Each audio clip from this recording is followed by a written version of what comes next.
Since everyone here is useless, Adrian Morelli said, his voice cutting through the room like a blade. Let's ask the waitress. Laughter erupted around the table. $50 million sitting in a dying portfolio. His best advisors red-faced and stammering. And Adrian, the most feared man in the city, pointing at the woman holding a dinner tray like she was the punchline to a joke only he found funny. Clara Bennett didn't flinch. She set the tray down slowly. And when she finally spoke, every man in that room stopped breathing. If this story already has you hooked, subscribe to our channel right now and follow every twist to the very end. And drop a comment telling us what city you're watching from. I want to see exactly how far this story has traveled. Clara Bennett had been invisible for 3 years. Not because she was forgettable, not because she lacked presence, but because she had learned the hard way that invisible was safe. That when powerful men couldn't see you, they couldn't destroy you. And Clara had already been destroyed once. She wasn't going to let it happen again. She had memorized the rhythm of the private dining room on the 14th floor of Carrington's, the way a surgeon memorizes the layout of an operating room.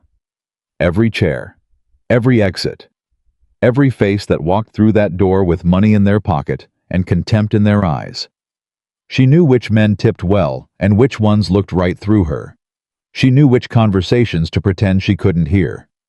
She had built a careful, quiet life out of knowing exactly where she stood and staying there. That Tuesday night started the same as every other. The reservation was under Morelli Group. 12 guests, private room. No outside staff once the meal began. Clara's manager, a thin man named Gerald, who perpetually smelled of cigarettes and anxiety, had pulled her aside before service. These aren't regular clients. Gerald said, his voice low and tight. You do not speak unless spoken to. You do not make eye contact unless invited. You bring the food, you pour the wine, you disappear. Are we clear? We're clear, Clara said. She'd heard versions of that speech before. Important clients always came with the same instructions: shrink yourself. Make yourself smaller. Become part of the furniture. Clara was very good at becoming furniture. She straightened her apron, picked up the first course, and walked into the private room. The men around the table were the kind of wealthy that didn't need to announce itself. No flashy watches, no loud laughter. The confidence in the room sat like something heavy, the specific gravity of men who had never once been told no and had long since stopped expecting it. At the head of the table sat Adrian Morelli. Clara had heard his name before, the way most people in the city had heard it attached to things that made you lower your voice. Shipping companies, real estate empires, political donations that showed up in places money wasn't supposed to touch. 3 separate federal investigations that somehow always ended without charges filed. He was 43 years old, dark-haired, with eyes the color of expensive Scotch amber and completely cold. He was not what she expected. She'd imagined someone louder, someone who wore his power like a costume. Instead, Adrian Morelli sat at the head of a table full of arguing men and said almost nothing. He just listened. Occasionally he turned a pen between 2 fingers. Occasionally the amber eyes moved from one face to the next, and whoever was speaking would stumble slightly, just slightly, as if they suddenly remembered something they were afraid of. Clara served the first course without incident. She refilled glasses without being asked. She moved quietly around the edges of the room, the way she always did, present enough to do her job, invisible enough to disappear.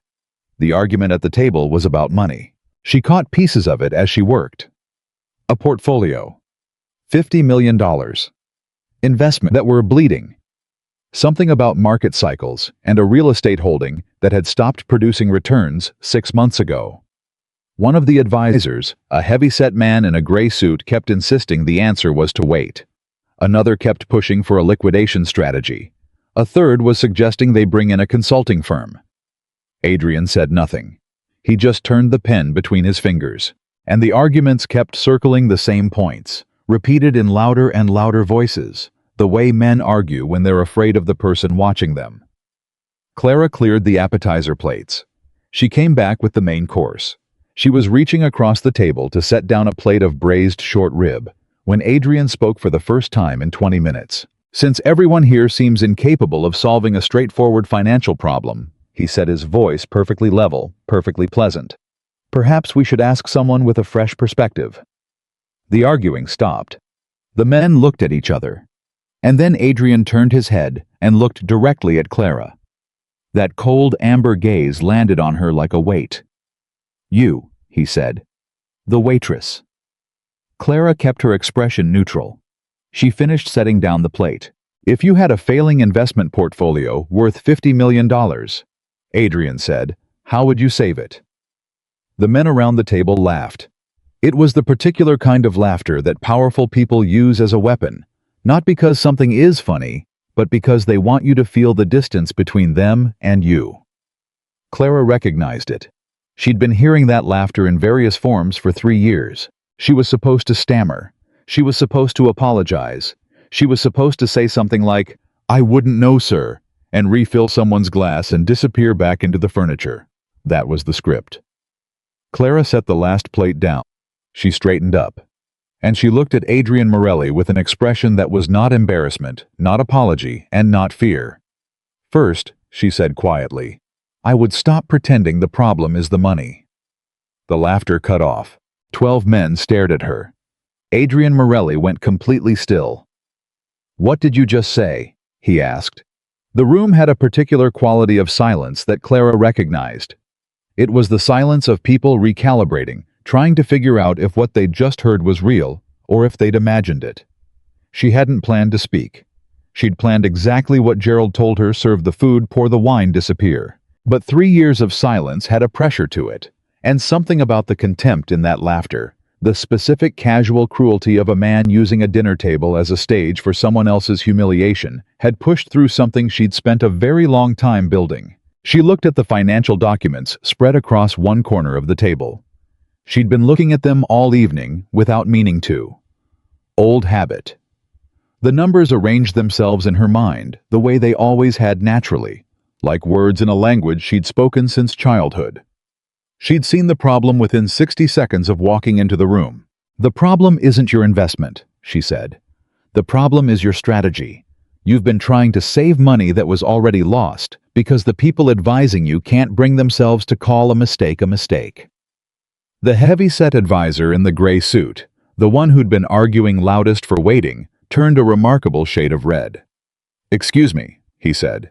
"Who exactly do you think you're—" "The portfolio dropped," Clara said calmly, "because you expanded into 3 markets simultaneously during a contraction cycle. The returns looked strong in the short term because you were pulling from existing assets to cover the appearance of growth. When the market corrected, there was nothing underneath." Absolute silence. Adrian had not moved. The pen had stopped turning. "That's an oversimplification," the gray-suited man said. His voice had lost some of its certainty. "It's a pattern," Clara said. "I'm looking at the pattern. You're looking at the individual numbers. That's why you've been arguing about the same problem for—" She glanced at the documents. "At least 4 months based on the date range of those reports." 6 months, Adrian said quietly. Everyone looked at him. His eyes had not left Clara's face. 6 months, he repeated. "Go on." She hadn't expected him to say that. For a half-second, her composure cracked, just a fraction, just long enough for something real to flicker across her face before she pulled it back. She pulled a restaurant receipt from her apron pocket. Asked the man nearest to her for a pen. He handed it over with the stunned expression of someone watching a car accident in slow motion. On the back of the receipt, she began writing. Not because she needed to, because if she was going to do this, she was going to do it completely.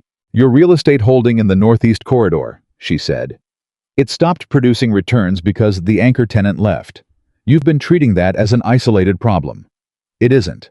It's connected to the same overextension issue. The company that was your anchor tenant left because of cash flow problems, which started 6 months before you lost the returns. If someone had been watching the pattern, you would have had a 6-month warning." The gray-suited advisor opened his mouth. "I know," Clara said before he could speak. "You had people watching the numbers, but they were watching for decline, not for preconditions. Those are different things." "And what are the preconditions?" Adrian asked. His voice had changed. Slightly. The pleasant flat quality was still there, but underneath it she heard something that sounded like actual interest. Not performance. Not a test. Real attention. Tenant turnover rate increasing by more than 15% over 2 quarters, she said. Maintenance request frequency going up, that means the building management is cutting corners, which means cash flow is already tight. And a drop in the renewal rate of secondary tenants before the anchor tenant shows any sign of leaving. Those 3 things together are a 6-month warning sign. They're all in the data. You've seen data from our real estate holding, the gray-suited man demanded. I've been standing in this room for 40 minutes, Clara said. You were discussing it. The documents are on the table. I can read. One of the other advisors, a younger man who had said almost nothing during the entire dinner, made a sound that might have been a laugh. Quickly suppressed. What would you do? Adrian said slowly, right now. With the portfolio as it stands. Clara looked at the documents on the table for a moment. This was the moment she should have stopped. This was the moment where the smart thing, the safe thing was to apologize for overstepping and refill someone's water glass and go back to being furniture. She thought about Gerald's instructions. She thought about the mortgage on her mother's medical equipment that was due in 16 days. She thought about the fact that she'd been standing in rooms like this for 3 years and had never once said out loud what she was seeing. She made a decision. Cut the Northeast Corridor property, she said.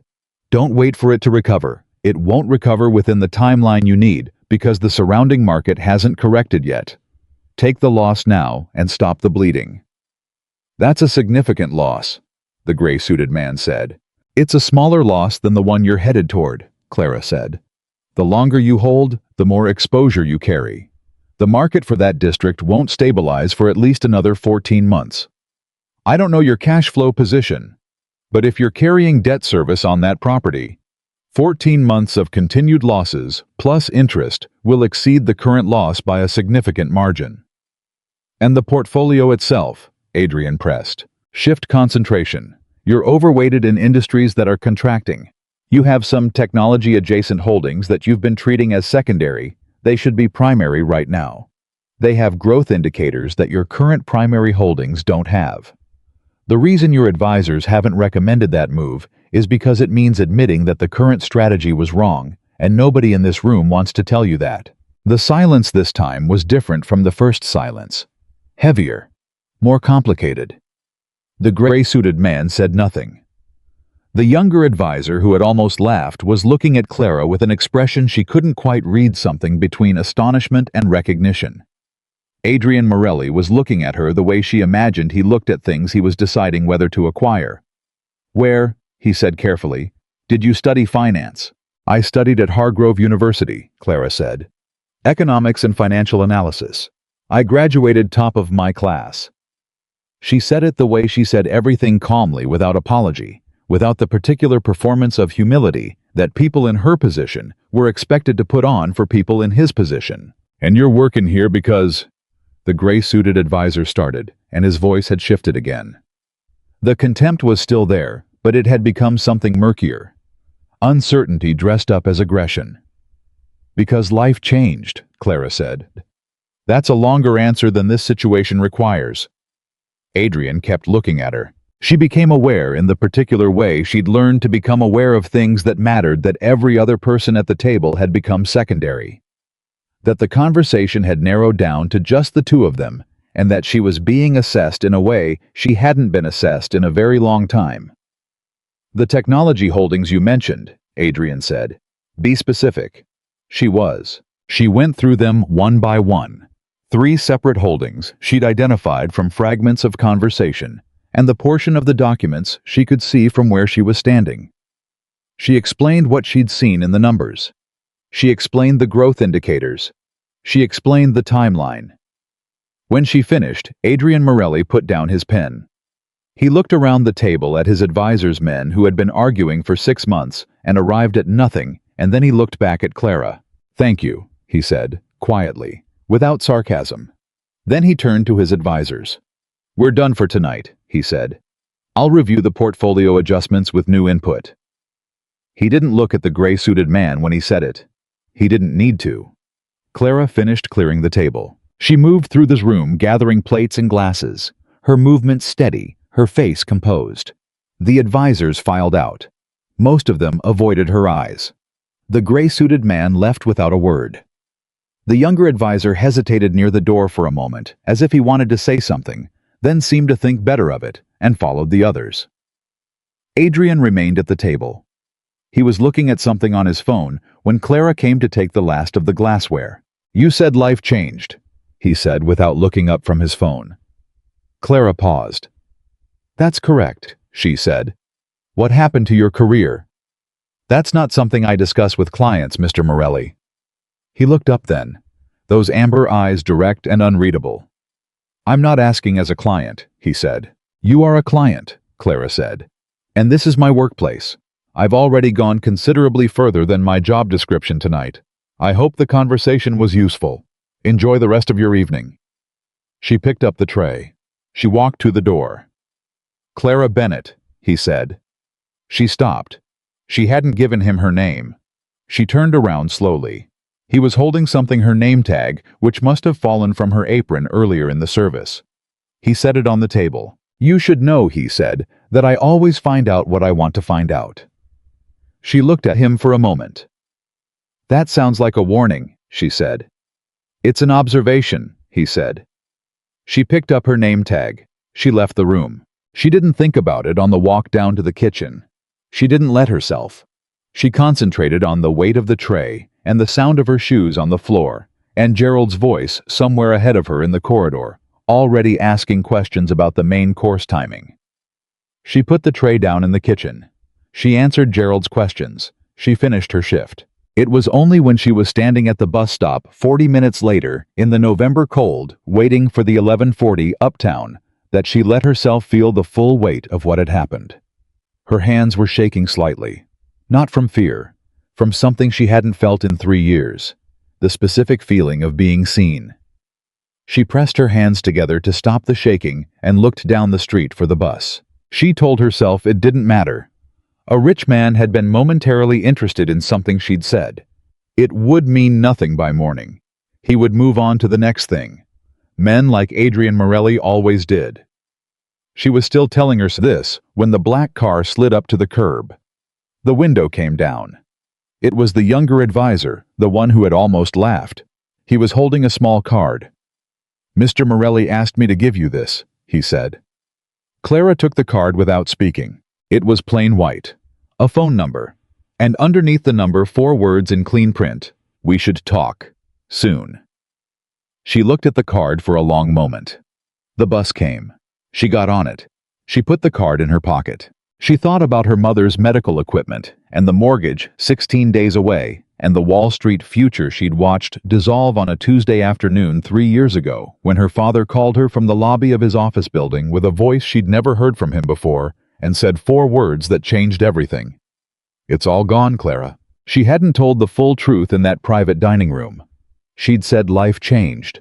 That was accurate as far as it went. But the real story was longer and worse and more specifically unjust than that. Her father, Daniel Bennett, had built a financial consulting firm over 22 years. 11 employees. A reputation for integrity in an industry that wasn't always known for it. When Clara was 17, she used to sit in his office on Saturday mornings doing her homework while he worked, and she would watch how he operated, the care he took with clients' money, the way he explained decisions, the standard he held himself to, that went above what was legally required, because he believed it was simply the right thing to do. She had gone to Hargrove because of him. Studied economics because of him. Graduated at the top of her class because she wanted him to see that she'd been paying attention. 6 months after her graduation, she had 3 job offers. New York, Chicago, London.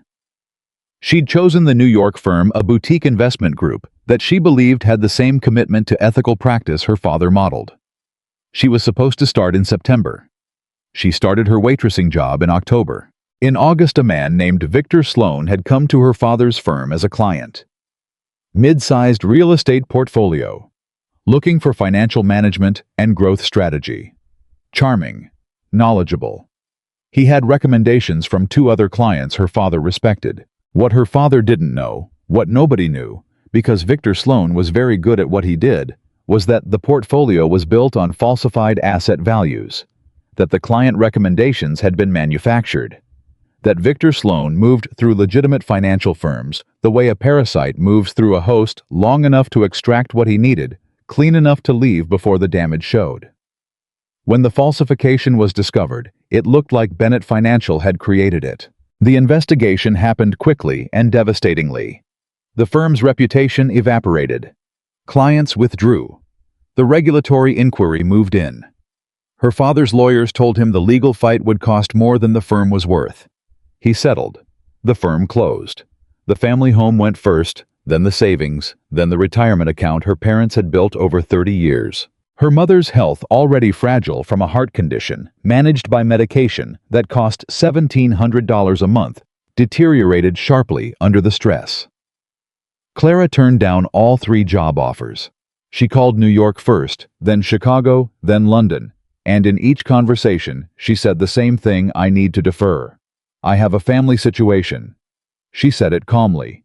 She said it without explaining. She had learned early in her life that people respond better to composure than to grief. Then she went to the employment agency and applied for every job that had flexible hours and immediate start. Carrington's called back first. She started 2 days later. That was 3 years ago. She was on her 3rd cup of coffee the next morning when her phone rang. Unknown number. She answered it because unknown numbers sometimes meant her mother's medical team. Ms. Bennett. A woman's voice, brisk and professional. My name is Irene Cho. I'm Mr. Morelli's executive assistant. He'd like to meet with you at 11 this morning if you're available. He'll send a car. Clara looked at her kitchen ceiling for a moment. I worked the lunch shift today, she said. He's happy to have the driver take you directly to Carrington's afterward. What does he want to discuss? He said to tell you he has a proposition. A brief pause. He also said to tell you that you were right about the Northeast Corridor property and that he confirmed your analysis against the full dataset last night. Clara was quiet for the moment. He confirmed it last night, she said. He worked until 3 in the morning, Irene said in the tone of someone who had seen this before and found it entirely predictable. Clara looked at the card on her kitchen table. She thought about 16 days. What's the address? She said. The building was in the financial district, 42 floors of dark glass that caught the November sky and held it. The lobby had the particular quiet of places where significant money changed hands. Marble floors, low voices, the specific efficiency of people who understood that time was a measurable asset. The elevator operator, an actual elevator operator, which Clara found interesting, took her to the 38th floor without speaking. Irene Cho met her at the elevator. Late 30s, efficient handshake, eyes that assessed and filed in the same motion. He's finishing a call, Irene said. Coffee. Please, Clara said. She was shown to a waiting area with a view of the city that she suspected was chosen deliberately, the kind of view that communicated scale. She sat down. She accepted the coffee. She looked at the city rather than the view. If that distinction made sense, she looked at the actual buildings, the actual geography, the way the financial district gave way to the neighborhoods south and east of it. When Adrian Morelli walked in, 12 minutes later, he was already on to the next thing. He was mid-conversation with someone on a phone that he pressed to his shoulder as he entered the room, wrapping up in 4 sentences, what sounded like a decision involving several $1 million. He ended the call. He sat down across from her. He looked in daylight, less like the man she'd imagined from his reputation, and more like someone who was genuinely comprehensively tired. She noticed it in the set of his shoulders, in the slight delay between his expressions and his words.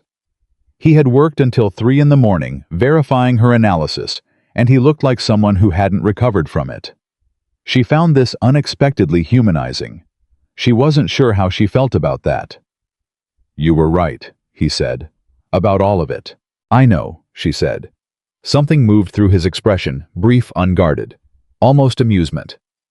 I want to offer you a position, he said. What kind of position? Financial strategist. Senior level. You would work directly with me on investment decisions and portfolio management. Your analysis would override the advisory committee on anything you flag as high risk. Clara looked at him. You want to give a Waitress override authority over your financial advisory committee, she said. I want to give the person who solved in 20 minutes what my advisory committee couldn't solve in 6 months the authority her ability warrants, he said. The fact that she currently works as a waitress is a circumstance, not a credential. Clara was quiet. What's the actual structure, she said. He told her. The compensation, the reporting lines, the scope of the role. He laid it out with the same efficiency he'd used to end his phone call clean, specific, no performance. It was a real offer, a serious offer, the kind of offer she'd been on track to receive 3 years ago before everything fell apart. She looked at him for a long moment. Why? She said. Not the framing, the real reason. He considered her. Because someone is destroying my companies, he said. And the person doing it knows exactly how to hide the evidence. Your advisory committee has missed it for months. I need someone who looks at patterns instead of numbers. Clara felt something shift in the room. Someone inside your organization, she said. It wasn't a question. Adrian Morelli's expression didn't change, but his stillness had a new quality. That, he said, is why I need someone who sees what other people miss. He leaned forward slightly. So yes or no, Ms. Bennett? Clara looked at her coffee cup. She thought about her father's voice on the phone. It's all gone, Clara. She thought about Victor Sloan, who had walked through legitimate institutions and destroyed them from inside, because the people watching the numbers had been watching for the wrong things. She thought about the fact that she'd been sitting on the outside of rooms like this for 3 years, watching what was happening in them, seeing things that nobody else was seeing, and saying nothing. Yes, she said. She looked up. But I have conditions. Adrian Morelli picked up his pen. Tell me, he said. She told him. She would not falsify anything. She would not conceal anything from regulatory bodies. She would not advise on anything that crossed legal lines, and if she identified anything illegal inside his operations, she reserved the right to act on that information according to her own judgment. She said it directly. She said it without softening it. He listened without interrupting. When she finished, he said, Agreed. That easily, she said. I didn't hire you to agree with me, he said. I hired you because you don't. She studied him. You knew what my conditions were going to be before I stated them, she said. I had a reasonable idea, he said, because you ran my background. I confirmed what I needed to confirm, he said. Your father's firm, Victor Sloan, the regulatory inquiry, the job offers you turned down. Something tightened in her chest. Then you know the full story, she said. I know your version of the full story was the accurate version, he said. The falsification originated with Sloan. Your father's firm was a casualty, not a participant. The investigation should have reached that conclusion. It didn't. Clara held very still. Why are you telling me that? She said. Because you should know that I know it, he said. And because the person who set up that investigation to end the way it did is connected to the problem inside my organization. The room was very quiet. Clara looked at Adrian Morelli. He looked back at her. Victor Sloan, she said. He didn't confirm it. He didn't need to. And in the silence that followed, Clara Bennett understood that she hadn't stepped into a new job. She had stepped into the center of something that had begun 3 years ago on a Tuesday afternoon when her father called from the lobby of his office with a voice she'd never heard from him before. The thing she thought had ended had not ended. It had only been waiting. She started on a Thursday, not Monday the way normal jobs began. Adrian Morelli didn't operate on normal schedules, and Clara had understood that from the moment Irene Cho called her at 7 in the morning on a Wednesday and said, "He'd like you to begin tomorrow if that works." It wasn't really a question. Clara had said yes, spent Wednesday evening pressing her one good blazer and reviewing everything she could recall about Morelli Group's publicly available financial information, and arrived at the 38th floor at 8:45 the next morning with a legal pad and the focused calm of someone walking into a situation they'd been preparing for without knowing it for 3 years. Her office was not what she expected. It was not small, and it was not an afterthought. It was 2 doors down from Adrian's with a direct sightline to Irene's desk and a window that faced south. Someone had stocked the shelves with financial reference materials, not decorative books with uncracked spines, but actual working texts. Some of them with tabs already placed, as if whoever chose them knew exactly what a working financial analyst would reach for first. She stood in the doorway for a moment, looking at this. Then she walked in, set her legal pad on the desk, and got to work. The first thing she did was ask Irene for the complete portfolio records going back 4 years. Irene looked at her with an expression that suggested this was not a standard first-day request. "All of them," Irene said. "Everything you have access to," Clara said. "Investment records, acquisition documents, quarterly performance reviews, and the internal risk assessments from the advisory committee for the past 2 years. A pause. "I'll need authorization from Mr. Morelli for some of those," Irene said. "Then ask him," Clara said pleasantly. "I'll be here." The authorization came back in 11 minutes.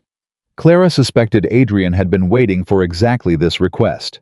She began reading. By noon, she had filled 14 pages of her legal pad. By 2 o'clock, she had identified 7 irregularities that the advisory committee's reports had either missed or actively minimized. By 4 o'clock, she understood with the cold clarity of someone who had seen this pattern before exactly what was happening inside Morelli Group. The method was elegant in the way that genuinely destructive things are sometimes elegant. Whoever was doing this wasn't stealing money directly that would have been detectable eventually. Instead, they were making decisions. Bad decisions disguised as reasonable ones. Recommending acquisitions that appeared sound but had hidden liabilities. Steering investment away from holdings that were about to recover. Extending exposure to positions that were quietly being undermined from outside. It was patient. It was precise. And it had been running for at least 22 months. Clara put her pen down and looked at the legal pad. Then she picked up the phone on her desk and called Irene. "I need to see him," she said. "Today, before he leaves." Adrian had back-to-back meetings until 6. Irene fit her in at 6:15. Howe was still in his jacket when she walked in, which told her the previous meeting had run long. Howe was standing at his desk, going through something on his phone. He looked up when she entered. "You found something," he said. It wasn't a question. "I found the shape of it," Clara said. She set the legal pad on his desk. 22 months, maybe longer, but I can confirm 22. He looked at the pad, then at her. "Walk me through it," he said. She did. Methodically. Point by point. She explained the pattern, not the individual transactions which looked defensible in isolation, but the cumulative direction they created. Every bad recommendation had moved the company in the same direction. Every missed opportunity had cost the same category of asset. The decisions seen individually looked like mistakes. Seen together, they formed a strategy. Someone else's strategy. "The advisory committee didn't catch this," Adrian said when she finished. Not accusing, stating. "They were looking at each decision individually," Clara said. "You can defend each one individually. Some of them you can almost defend even in context. The pattern only becomes clear when you look at the full 22 months as a single connected sequence." Adrian was quiet for a moment. "How long did it take you to see it?" he said. "About 4 hours," Clara said. Something shifted in his expression. Brief. Gone before she could fully read it. "The advisory committee has had access to this data for 2 years, he said. "Yes," Clara said. He looked at her steadily. "Which means," he said slowly, "that either they're incompetent enough to have missed a 22-month pattern in their own data, or someone on the committee is the one running it," Clara said. The room held that sentence for a moment. "I know," Adrian said quietly. "I've suspected it for 6 months. I didn't know which one, and I didn't have proof." "I don't have proof yet either," Clara said. "I have pattern. Proof takes longer." "How much longer?" "Depends on how cooperative the data is," she said. "And on whether whoever is doing this realizes someone new is looking." Adrian looked at the legal pad again. Then he looked at her with something in his expression that she was beginning to recognize the specific attentiveness of a man who was used to trusting his own judgment absolutely and was now recalibrating around someone else's. "Don't tell anyone what you found," he said. "Not yet. Not until we know which name to attach to it." "I wasn't planning to," Clara said. She picked up her legal pad and turned to leave. "Clara," he said. She turned back. "How did you see it in 4 hours when they missed it for 2 years?" he said. She thought about her father. About watching him work on Saturday mornings with the specific patience of a man who believed that the details were where the truth lived. "I wasn't looking for mistakes," she said. "I was looking for intention." She left the office. The advisory committee met every Tuesday at 9. Clara attended her first meeting the following Tuesday with her legal pad and her best neutral expression, and she spent the entire 90 minutes watching people rather than listening to them. There were 5 members. She had already studied their backgrounds, their career histories, their relationship to Morelli Group, the decisions each of them had recommended over the past 22 months. She had a list in her head sorted by probability, anchored by evidence. She wasn't ready to name anyone yet, but she was watching. The senior member was Edward Hargrove, 61 years old, 20 years with the organization, 15 of them in his current role. He had the particular authority of someone whose longevity in a position had become itself a form of credential. He spoke slowly, and other people listened, and Clara noticed that the slowness was chosen. It was the pacing of a man who understood that measured delivery created its own weight. He introduced her to the committee with 3 sentences. "Ms. Bennett joins us from a fractional pause, a consulting background. She'll be providing additional analysis support on the portfolio. We welcome her perspective." He looked at her while he said it. She smiled pleasantly back. She had no doubt in that moment about which name was on her list. The question was how to prove it. She thought about almost nothing else for the next 6 days. She went through the records in a different order, looking for the connection between Hargrove's recommendations and the external movements they had benefited, because that was the part she hadn't found yet, who Hargrove was funneling the advantage to. What was on the other side of the damage he was doing to Morelli Group? She found it on a Friday afternoon, buried in a subsidiary acquisition document from 19 months ago. A shell company, listed as a minor creditor in the acquisition. Unremarkable on its own, these documents always had half a dozen minor creditors in them. But the shell company's registration date was 11 days before Hargrove had recommended the acquisition. And the acquisition, which had looked reasonable on paper, had transferred a specific set of assets into a position where the shell company now had a legal claim on them. Clara sat back in her chair. She looked at the document. She thought about Victor Sloan. She thought about the specific way certain people operated, patient, layered, always 3 steps ahead of the person watching. She thought about the investigation into her father's firm, which had been steered toward the wrong conclusion by someone who understood how investigations worked and how to shape what they found. She picked up the phone and called Irene. "I need everything you have on a shell company," she said, and gave the registration number. "That's an external records request," Irene said. "It'll take—" "I need it today," Clara said. "Please." Irene was quiet for a moment. "I'll see what I can do," she said. The records came back at 4:45. Clara looked at the registered director of the shell company. The name was not Victor Sloan, but the address was a building that she knew because she had been in it before, because her father had shown her photographs of it once, with the quiet pride of a man pointing out something. He'd built the building that had housed Bennett Financial on the 14th floor before the investigation closed it. The shell company's registered address was the 14th floor of her father's former building. Her hands went still on the desk. This was not coincidence. This was a message. She went to Adrian that evening. Directly. She walked past Irene's desk without stopping and knocked twice on his office door and opened it before he could answer, because she didn't trust herself to stand in a hallway holding this information for the 30 seconds it would take him to respond. He was on a call. He looked up. He read her expression in about half a second and said into the phone, "I'll call you back," and ended it. "Talk," he said. She talked. She laid out the shell company, the registration date, the acquisition, the asset transfer, the address. He listened without moving.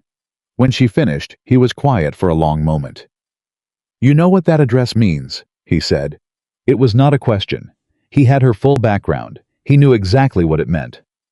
"Yes," she said. "Hargrove and Sloan are connected," he said. "I don't have documentation of the connection yet," Clara said. "I have circumstantial evidence that their operations have overlapping geography and timing. That's not the same thing." "But you believe it." "I believe the probability is high enough to pursue." Adrian stood up. He walked to the window. He stood there for a moment with his back to her, looking at the city. "Hargrove has been with me for 20 years, he said. "I know," Clara said.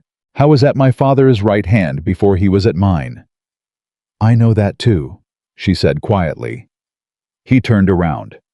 His face had the particular quality she'd been learning to read, the one that looked like stillness, but wasn't the way the surface of water looks still before something moves underneath it. "If I'm wrong," Clara said, "I'll accept whatever consequence comes from that. I'm not asking you to act on this yet. I'm asking you to let me keep digging." He looked at her for a long moment. "How much time do you need?" he said. 2 weeks, she said. "Maybe 3. "You have 2, he said. "After that, he's going to notice the access pattern on the records.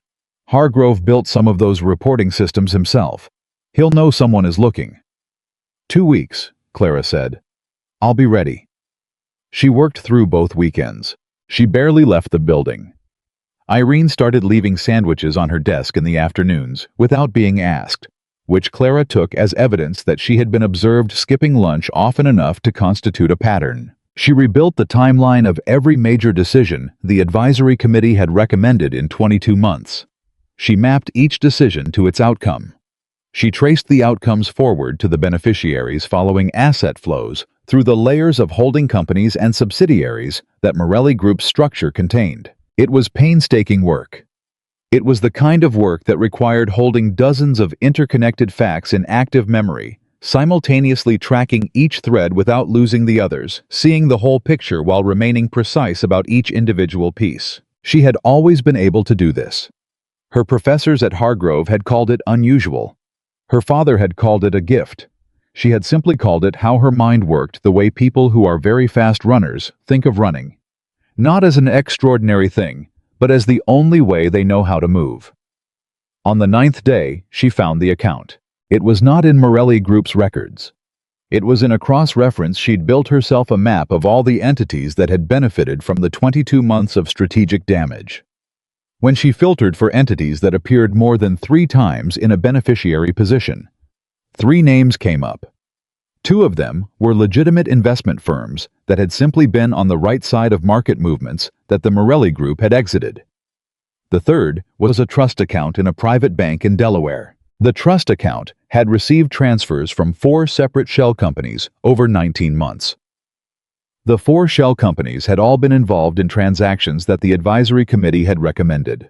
And the trust account's registered trustee was listed as an attorney, a name she didn't recognize. She searched the attorney's name. He had represented one significant client in a regulatory matter 8 years ago. Victor Sloan. Clara put her pen down. She sat very still for a moment. Then she picked up her phone and called Adrian. It was 11:20 at night. He answered on the second ring.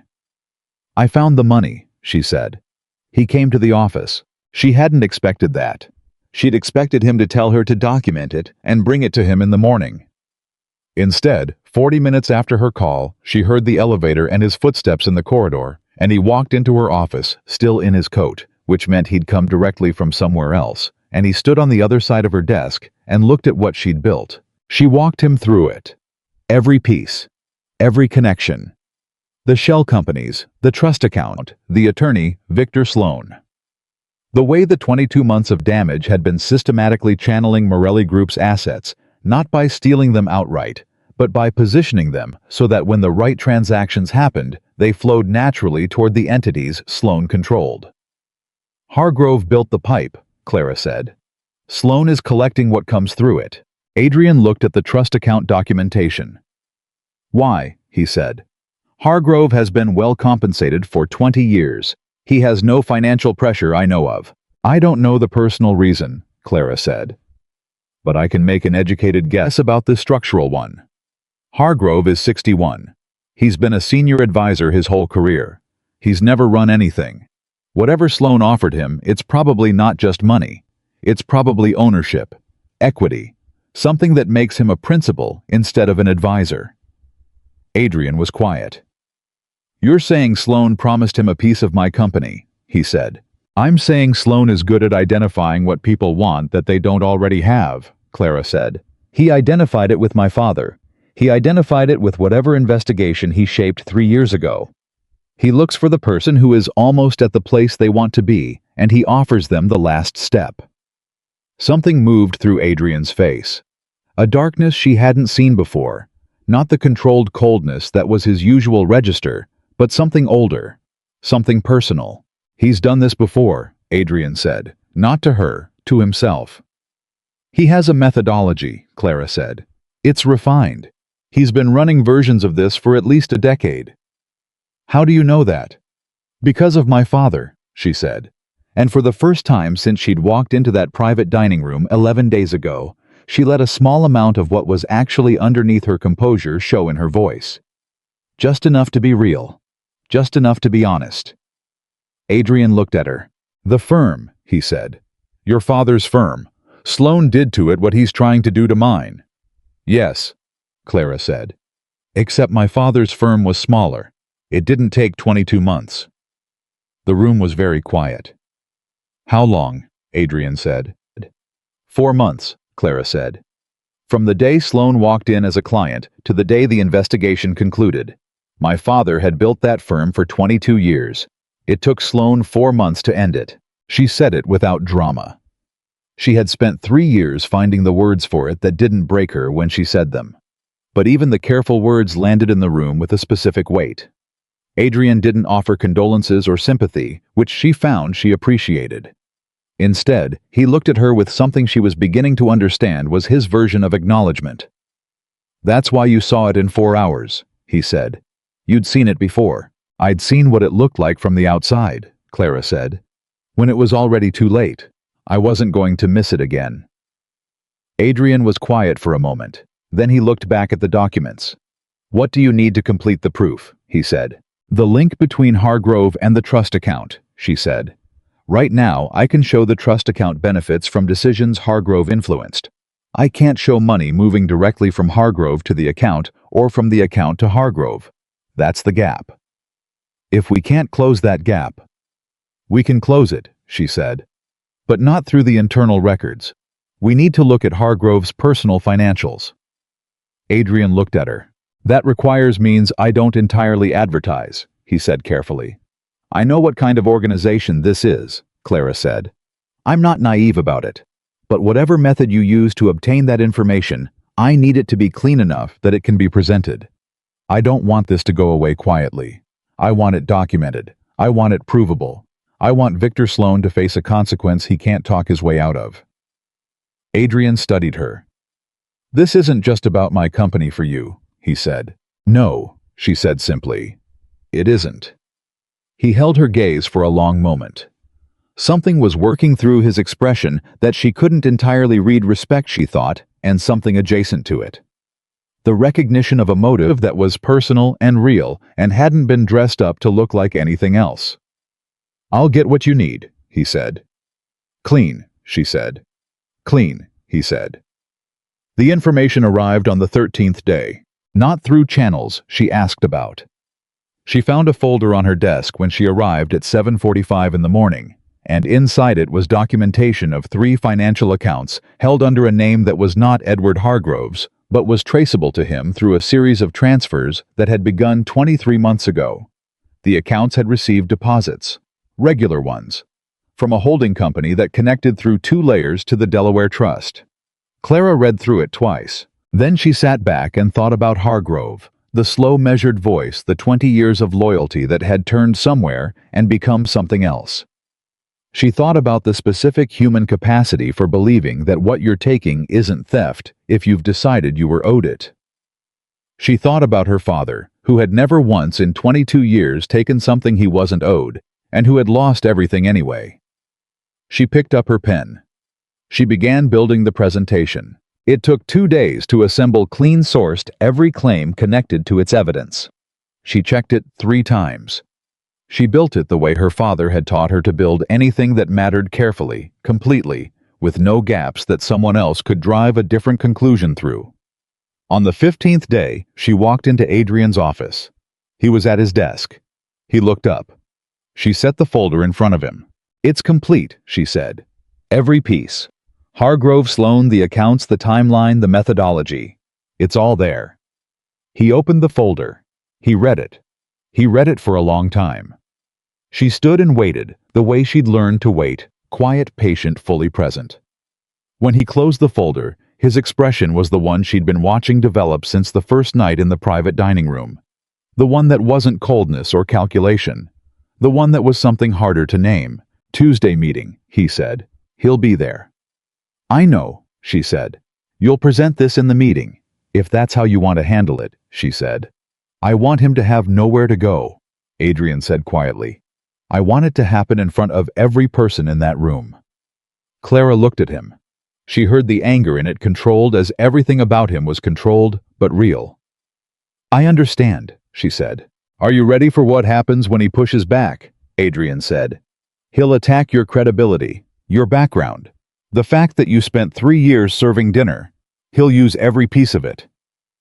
Clara thought about the private dining room, the laughter, the specific weight of being dismissed by people who had decided what she was without asking. "He's not the first person who thought my background was a weapon against me," she said.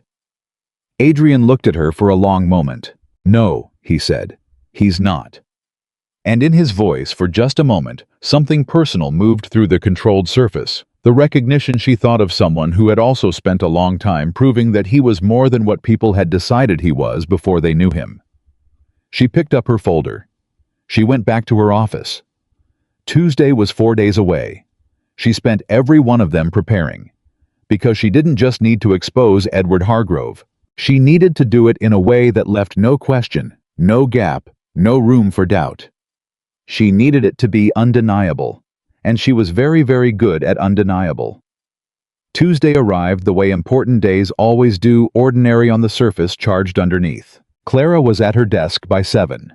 She'd been there since 6:40, which meant she'd been awake since 5, which meant she hadn't really slept. Not from fear. From the particular alertness that comes when everything you've worked toward narrows down to a single point in time, and your body refuses to waste it on unconsciousness. She went through the presentation one final time. Not because she needed to, because the ritual of it settled something in her chest. Every page, every figure, every connection she'd built between Hargrove's recommendations and the money that had moved because of them. She knew it the way she'd known her graduation speech, not memorized, but absorbed. The difference between knowing words and knowing what the words meant. At 8:15, Irene appeared in the doorway with coffee and looked at her with the careful expression of someone who had worked for Adrian Morelli long enough to recognize when something significant was about to happen. "He's already in," Irene said. "He's been in since 7:30. "I know," Clara said. Irene set the coffee down. She didn't leave immediately. She stood for a moment with the particular stillness of a woman choosing whether to say something. "For what it's worth," Irene said. "I've been watching this organization for 9 years. I know what's been wrong. I've known for a while." She paused. "I'm glad someone finally looked." Clara looked at her. "Thank you, Irene," she said. Irene nodded once and left. Clara picked up her coffee and her folder and walked toward the conference room. The Tuesday committee met in a room on the 37th floor. 8 people total, the 5 advisory committee members, Adrian, his legal counsel, and now Clara. She had attended 3 of these meetings. In all 3, she had been introduced by Hargrove in those same 3 dismissive sentences, and she had said very little, and she had watched. She walked in second to last.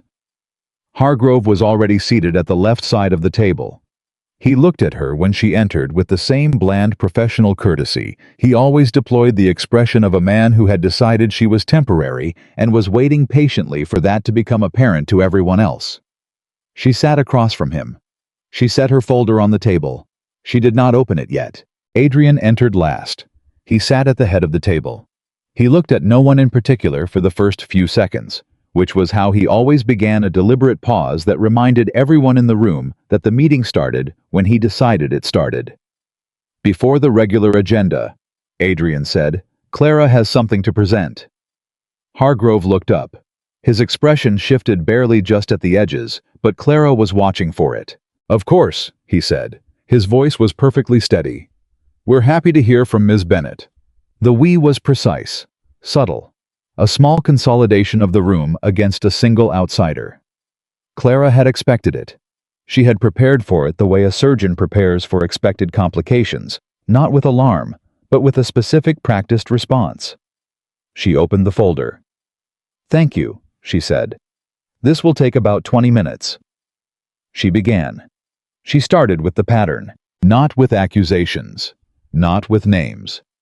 She started the way she always started, with data, with structure, with the logic that built itself so naturally that by the time it arrived at its conclusion, the conclusion felt inevitable rather than charged. She walked the room through 22 months of decisions.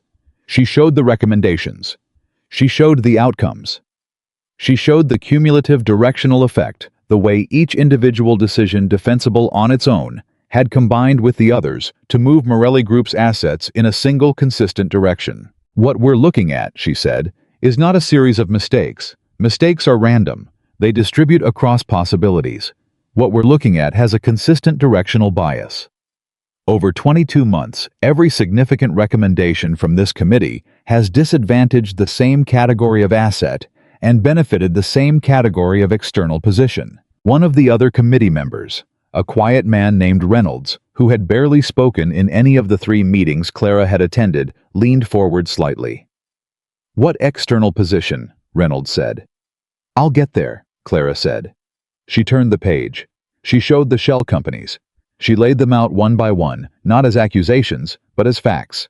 Registration dates, transaction records, the connection to the Delaware Trust, the timing relative to the committee recommendations. The room was very quiet. Hargrove's face had not moved. That was the tell, Clara thought. A man who was genuinely surprised would have reacted by now. The stillness was the reaction. The stillness was control. And control in this moment was confirmation.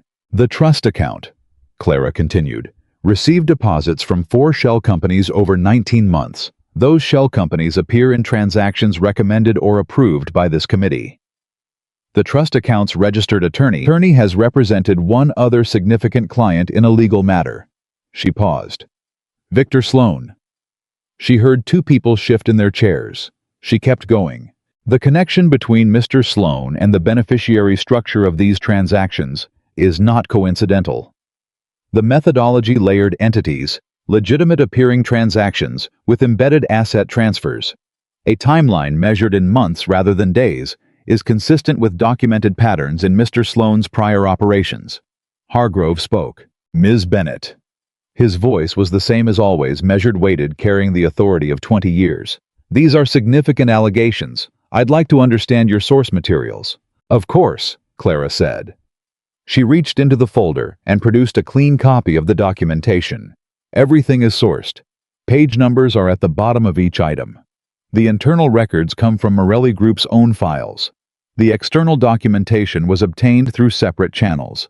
I've included the provenance on each document. Hargrove took the copy. He looked at it. Clara watched his eyes move across the first page. She watched the specific tiny adjustment in his jaw. This is circumstantial, he said. Some of it, Clara agreed. Turn to page 14. He turned to page 14. The room was so quiet that Clara could hear the paper. Page 14 was the account documentation. The 3 accounts held under the name traceable to Hargrove.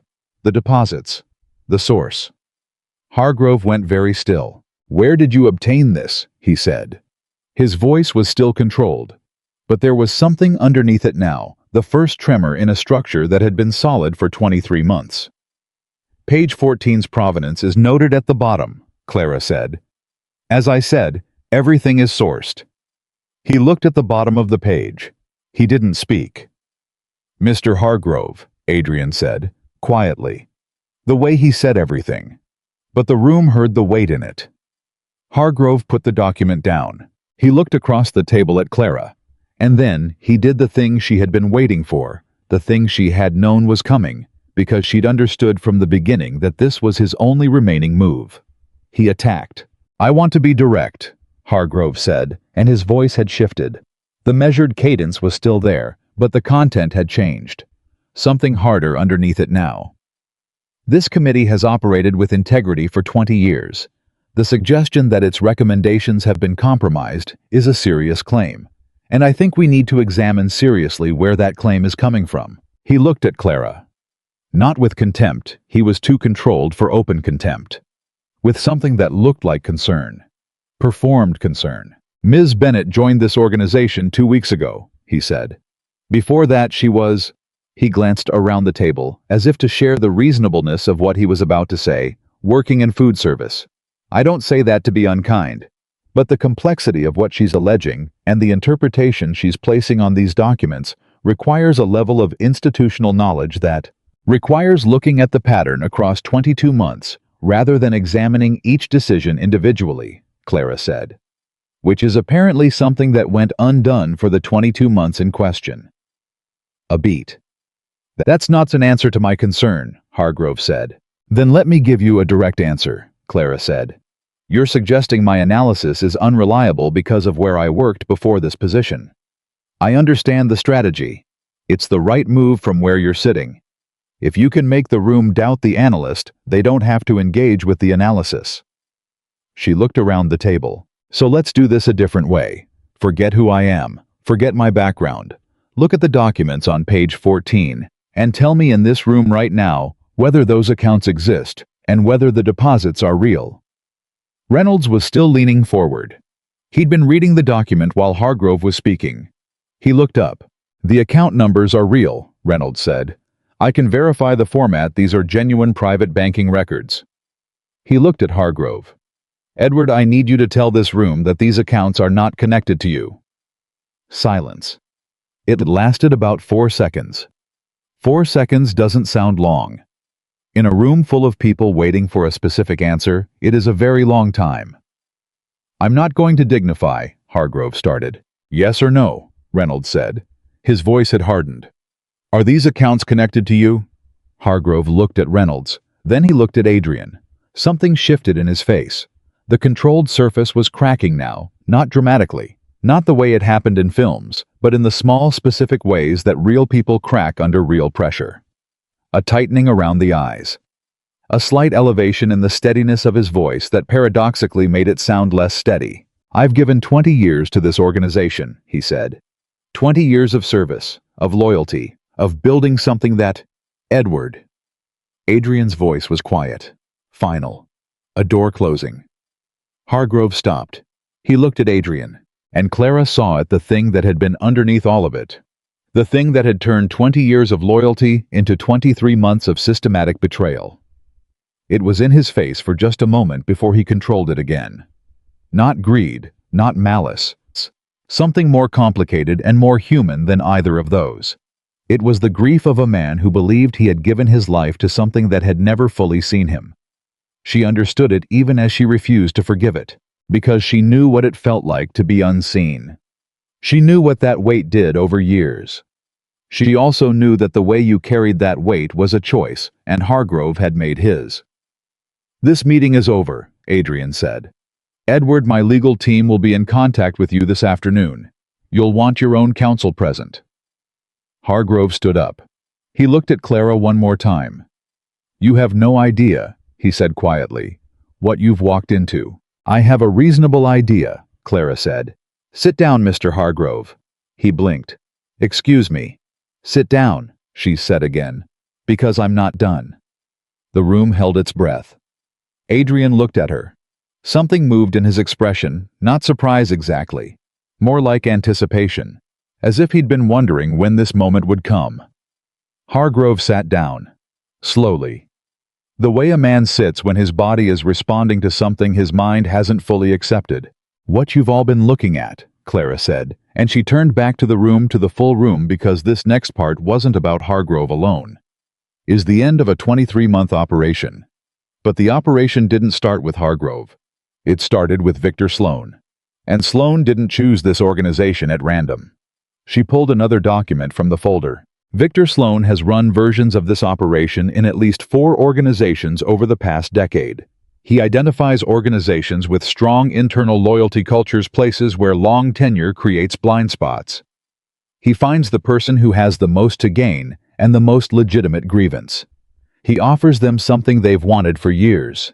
And then he builds patiently and methodically until the organization is positioned to transfer value to his controlled entities. She set the document on the table. The operation against this organization was not the only one currently running. I found evidence of 2 parallel operations, same structure, same layered entities, different industries. Sloan is not a one-time threat. He is a systematic one. Reynolds was reading the new document. This is a different industry entirely, Reynolds said, looking up. How did you connect this? The attorney, Clara said. The same attorney appears in the beneficiary structure of all 3 operations. Different trust accounts, different shell companies, different targets. Same attorney. Victor Sloan is careful, but he's loyal to specific instruments.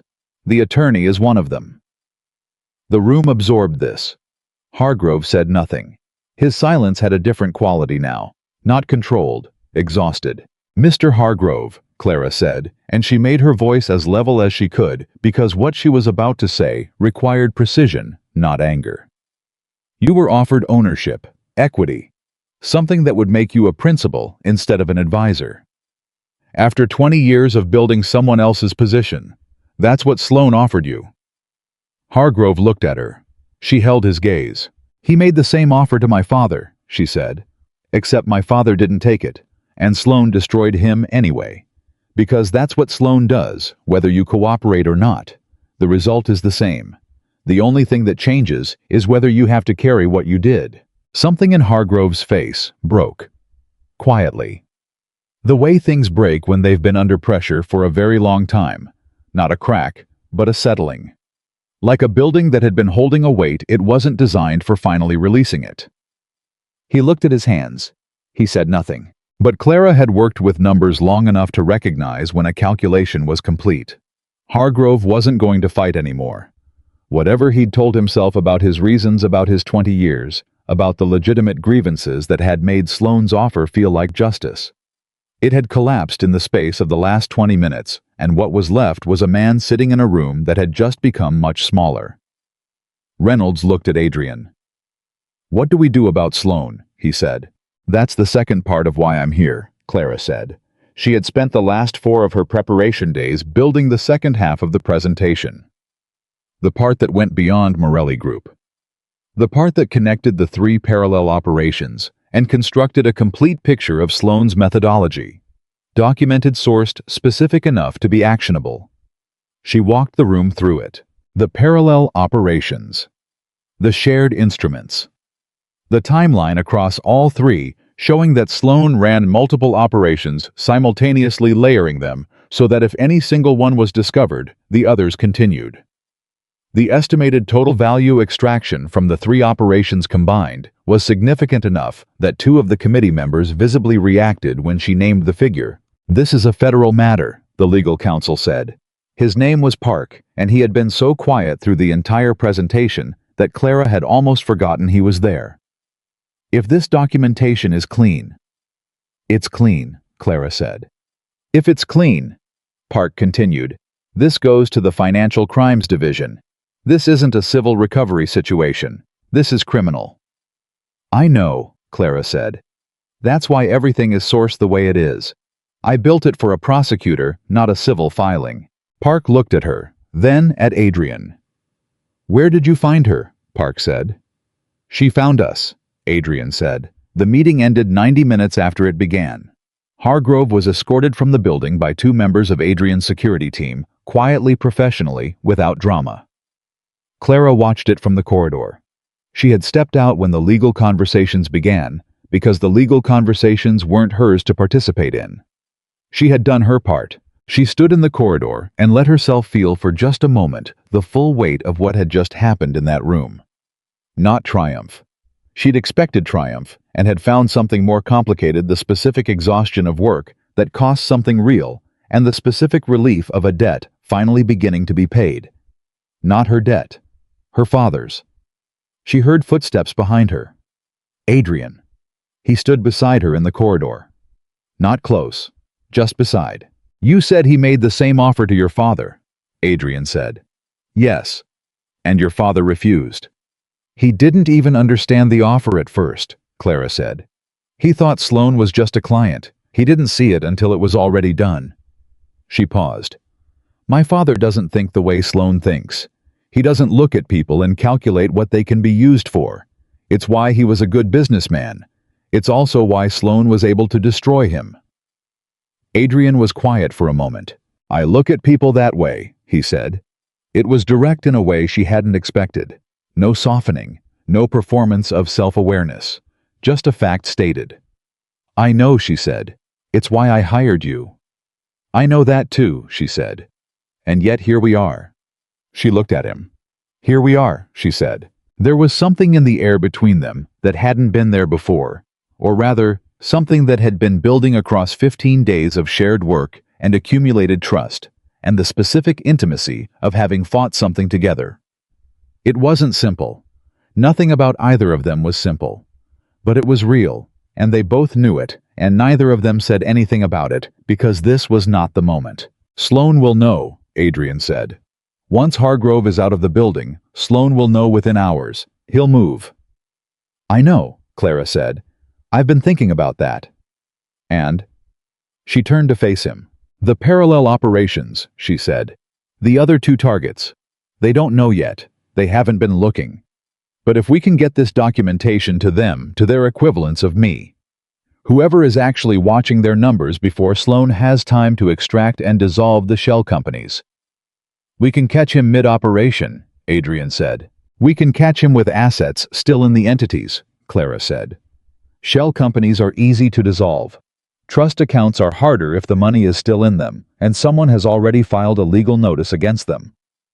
Adrian looked at her. "You want to move today?" he said. "I want to move in the next 4 hours," she said. "Before Sloan finds out what happened in that room."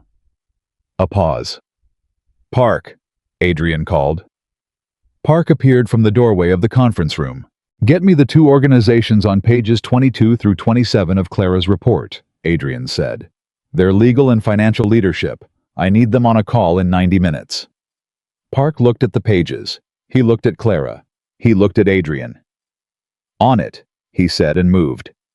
Adrian looked at Clara. "You'll lead the call," he said. "Obviously," she said. Something passed through his expression, the near smile she'd seen only twice before. Brief. Real. 4 hours, he said. 4 hours, she confirmed. And they walked back toward the office together, moving quickly, because Victor Sloan had a head start of 23 months, and they had 4 hours, and Clara Bennett had never in her life let a head start stop her from catching up. The call happened at 1:15 in the afternoon. Park had assembled the right people, the CFO of a manufacturing conglomerate and the general counsel of a private equity firm, both of whom were on the call with the specific alert stillness of people who had just been told something that reordered their understanding of their own situation. Clara presented. 30 minutes clean, specific, the same precision she'd brought to the committee meeting. She showed them the parallel structure. She showed them where to look in their own records. She showed them the shared instruments, the attorney, the shell company patterns, the trust account structure. The CFO of the manufacturing conglomerate said about 18 minutes in, "We have 3 transactions in the past 8 months that match this pattern exactly." "I know," Clara said. "They're on page 12 of the document you received 20 minutes ago." A silence. "You already found them in our records," he said. "I found them in the cross-reference I built from the shared instruments," she said. "I don't have access to your internal records, but the external connections were sufficient to identify the transactions. You'll be able to confirm them on your end in about 30 minutes of looking." The general counsel of the private equity firm, a sharp-voiced woman named Torres, who had said almost nothing for the first 20 minutes, spoke up. What do you need from us to file the legal notice against the trust accounts? Torres said. A parallel filing from each of your organizations, Clara said. Simultaneous if possible. If all 3 filings hit at the same time, the accounts get frozen before Sloane's counsel can begin dissolution proceedings. If we go sequentially, he'll have time to move the money between filings. Simultaneous means we're coordinating today, Torres said. That's correct, Clara said. We don't know you, Torres said. We got a call from an Adrian Morelli 2 hours ago saying we needed to be on this call, and we're on it because Mr. Morelli's organization has a certain profile. But you're asking us to make a simultaneous legal filing based on a 30-minute presentation from someone I've never met. Yes, Clara said. A pause. Give me the rest of the documentation, Torres said. Everything you have. I want to read it myself. If it's what you say it is, I'll have our filing ready by 5. You'll have everything by 2, Clara said. Torres was quiet for a moment. Who are you? She said. Clara thought about the private dining room. The laughter. The receipt with numbers written on the back.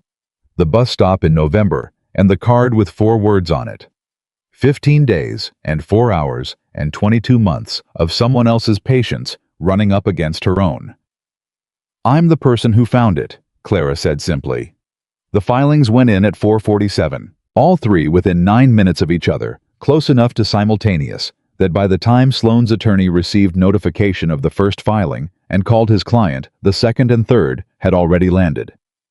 Clara was at her desk when Park sent the confirmation. She read it once. Then she sat back in her chair and looked at the ceiling and let herself breathe for the first time in 15 days. Her phone buzzed.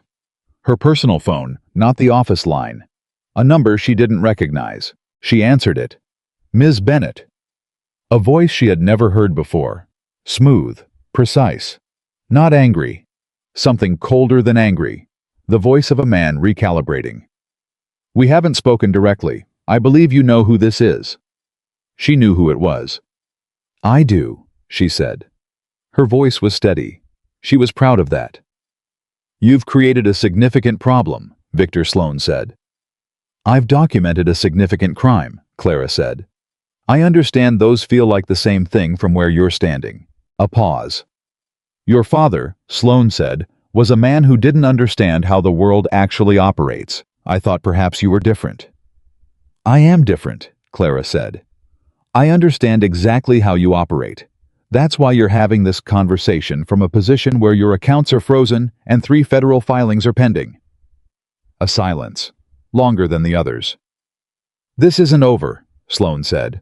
No, Clara said. It isn't, because I'm going to make sure the investigation into your methodology reaches a different conclusion than the one that ended my father's firm. You shaped that investigation. I know how you shaped it. And the people who are looking at today's filings have access to everything I know. She could hear him breathing. You should be careful, he said.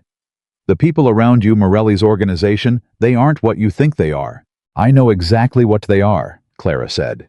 I never had any illusions about it. The difference between you and Adrian Morelli is not that one of you operates outside ordinary rules. It's that one of you destroys people who trusted him, and one of you doesn't. The line was quiet. Goodbye, Mr. Sloane, she said.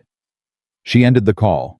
She sat very still for a moment. Then she set the phone face down on her desk, stood up, walked to the window, and looked at the city spread out below her. All of it, the financial district and the neighborhoods beyond it, and the streets she had traveled for 3 years carrying plates of expensive food to people who didn't see her, and she felt rising through the exhaustion and the adrenaline and the complicated grief of a victory that was also the beginning of a much longer fight.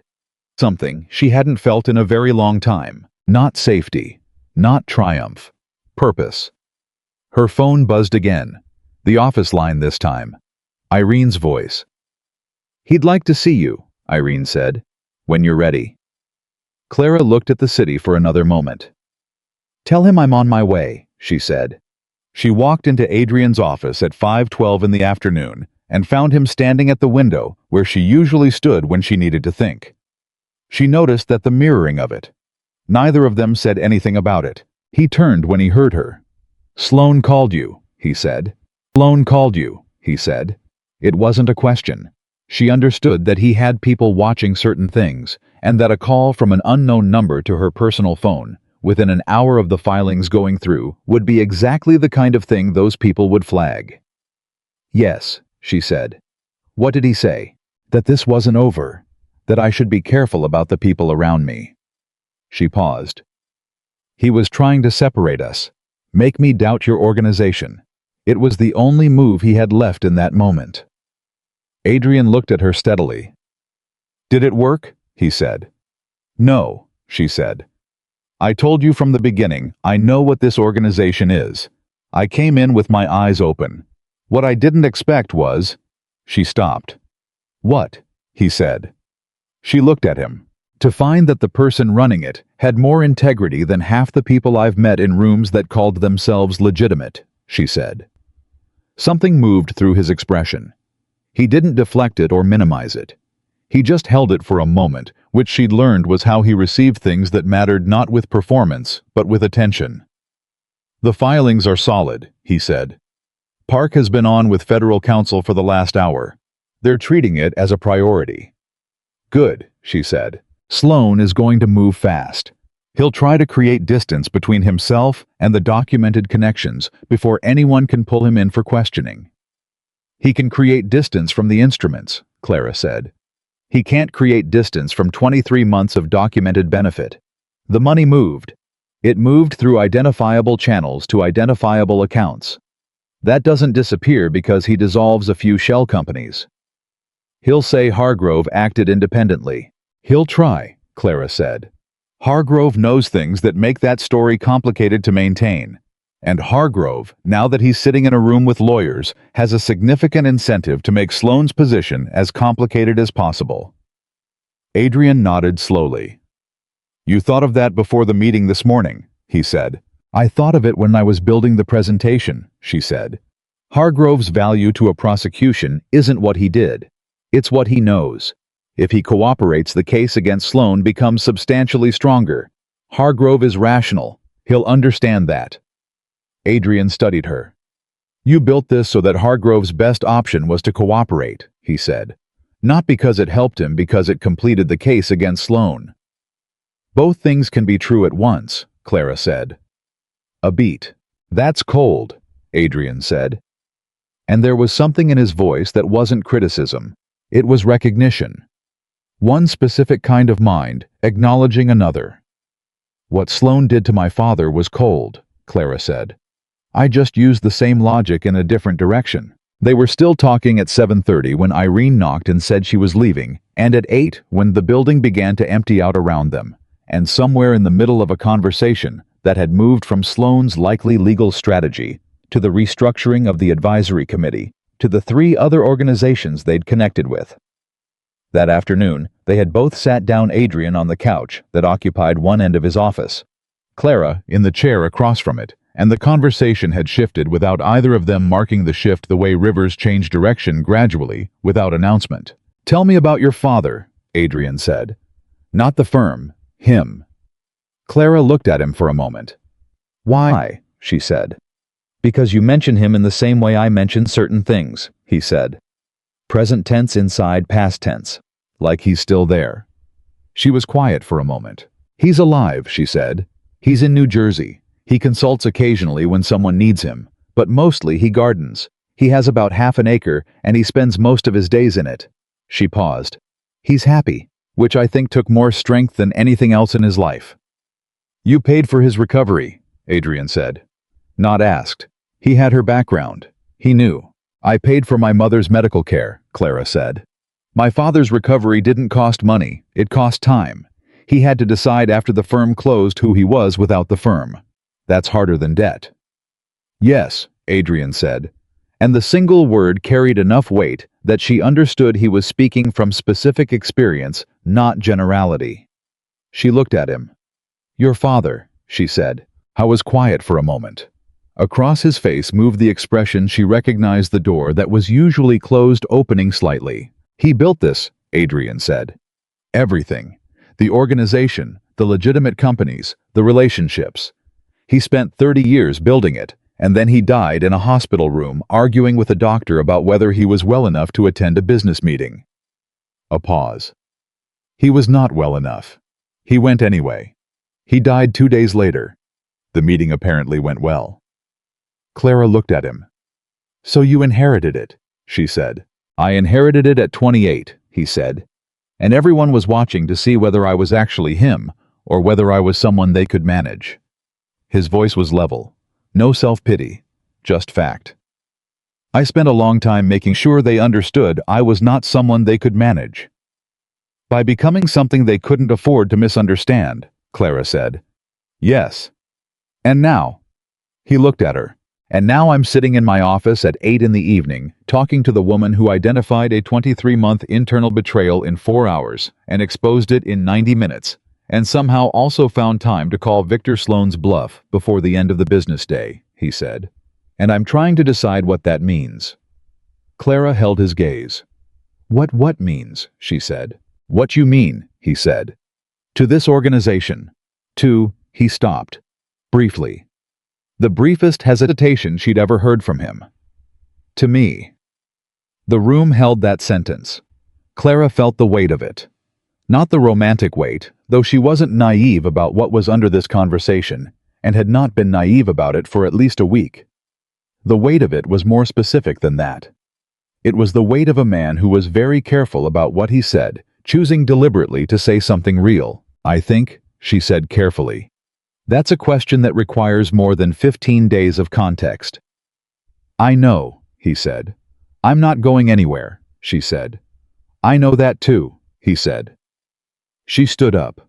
Not because she wanted to leave, but because the conversation had reached a point that required a boundary. Not because either of them was uncomfortable, but because neither of them was. And that required careful handling. "I'll be in at 7, she said. 7 is early, he said. "I know," she said. "I have a lot of restructuring to recommend." She picked up her jacket and walked to the door. "Clara," he said. She turned. "Thank you," he said. "For what you did today. For my father's organization." It was the second time he'd thanked her directly. The first had been in a room full of people. This was just the two of them, and it carried a different quality, personal, in a way the other hadn't been. "Thank you for giving me the room to do it," she said. She left. 3 days later, the threat arrived. Not metaphorically. Not as a phone call or a legal maneuver. Physically. Concretely. Clara arrived at her apartment at 6:45 in the evening to find her front door unlocked. She had locked it that morning, she was certain of it, the specific muscle memory of turning the key twice, which she always did. She stood in the hallway for a moment, the key still in her hand, feeling the particular quality of wrongness that enters a body before the mind has fully processed what it's seeing. She pushed the door open. The apartment was exactly as she'd left it. Nothing moved, nothing missing, nothing broken. Except on her kitchen table, where her coffee mug lived every morning, was an envelope, plain white, her name on the front in clean print. She didn't touch it immediately. She checked every room quickly, efficiently, the way you do when the alternative is not knowing. She was alone. She came back to the kitchen. She put on a pair of kitchen gloves, not because she was trained in this, but because she was logical, and leaving fingerprints seemed like a choice that had consequences. She opened the envelope. Inside was a single sheet of paper. On it, printed in the same clean type as the envelope, a photograph. Her mother, sitting in the garden behind the house in New Jersey. Taken recently, her mother was wearing the blue cardigan she'd bought her for her birthday 3 weeks ago. Underneath the photograph, 4 words. "She looks well. Still." Clara stood in her kitchen for a long moment. She was aware of her breathing, aware of her hands, which were completely steady, which surprised her. She had expected fear to feel different, louder, more physical. What she felt instead was a specific, cold clarity. The kind that comes when something removes all the options except one. She took out her phone. She called Adrian. He answered on the first ring. It was 8 o'clock. She thought about whether that meant he'd been waiting. She thought about it briefly and then set it aside because there were more immediate things. "Someone was in my apartment," she said. They left a photograph of my mother. A silence. Short. Are you there now? He said. Yes. Don't touch anything else. I'm sending someone. A pause. Are you hurt? No, she said. I'm fine. The photograph is of my mother, not a threat to me directly. It's a message. It's telling me he can reach people I care about. It's Sloan, Adrian said. Almost certainly. He's escalating because the filings rattled him more than he's showing. I know, Clara said, which means the approach is working. He wouldn't threaten me if he thought he had other options. Clara. His voice had changed, lower, the controlled surface carrying more than usual underneath it. This is not a situation where being right about the strategy makes the threat acceptable. I know that, she said. My people will be there in 12 minutes, he said. Don't open the door for anyone until you hear from me directly. Okay, she said. And Clara, your mother. We need to... I know, she said. Can your people... Already done, he said. She heard him say something to someone else, words she couldn't make out, then back to her. Someone is on the way to New Jersey now. She'll be safe tonight.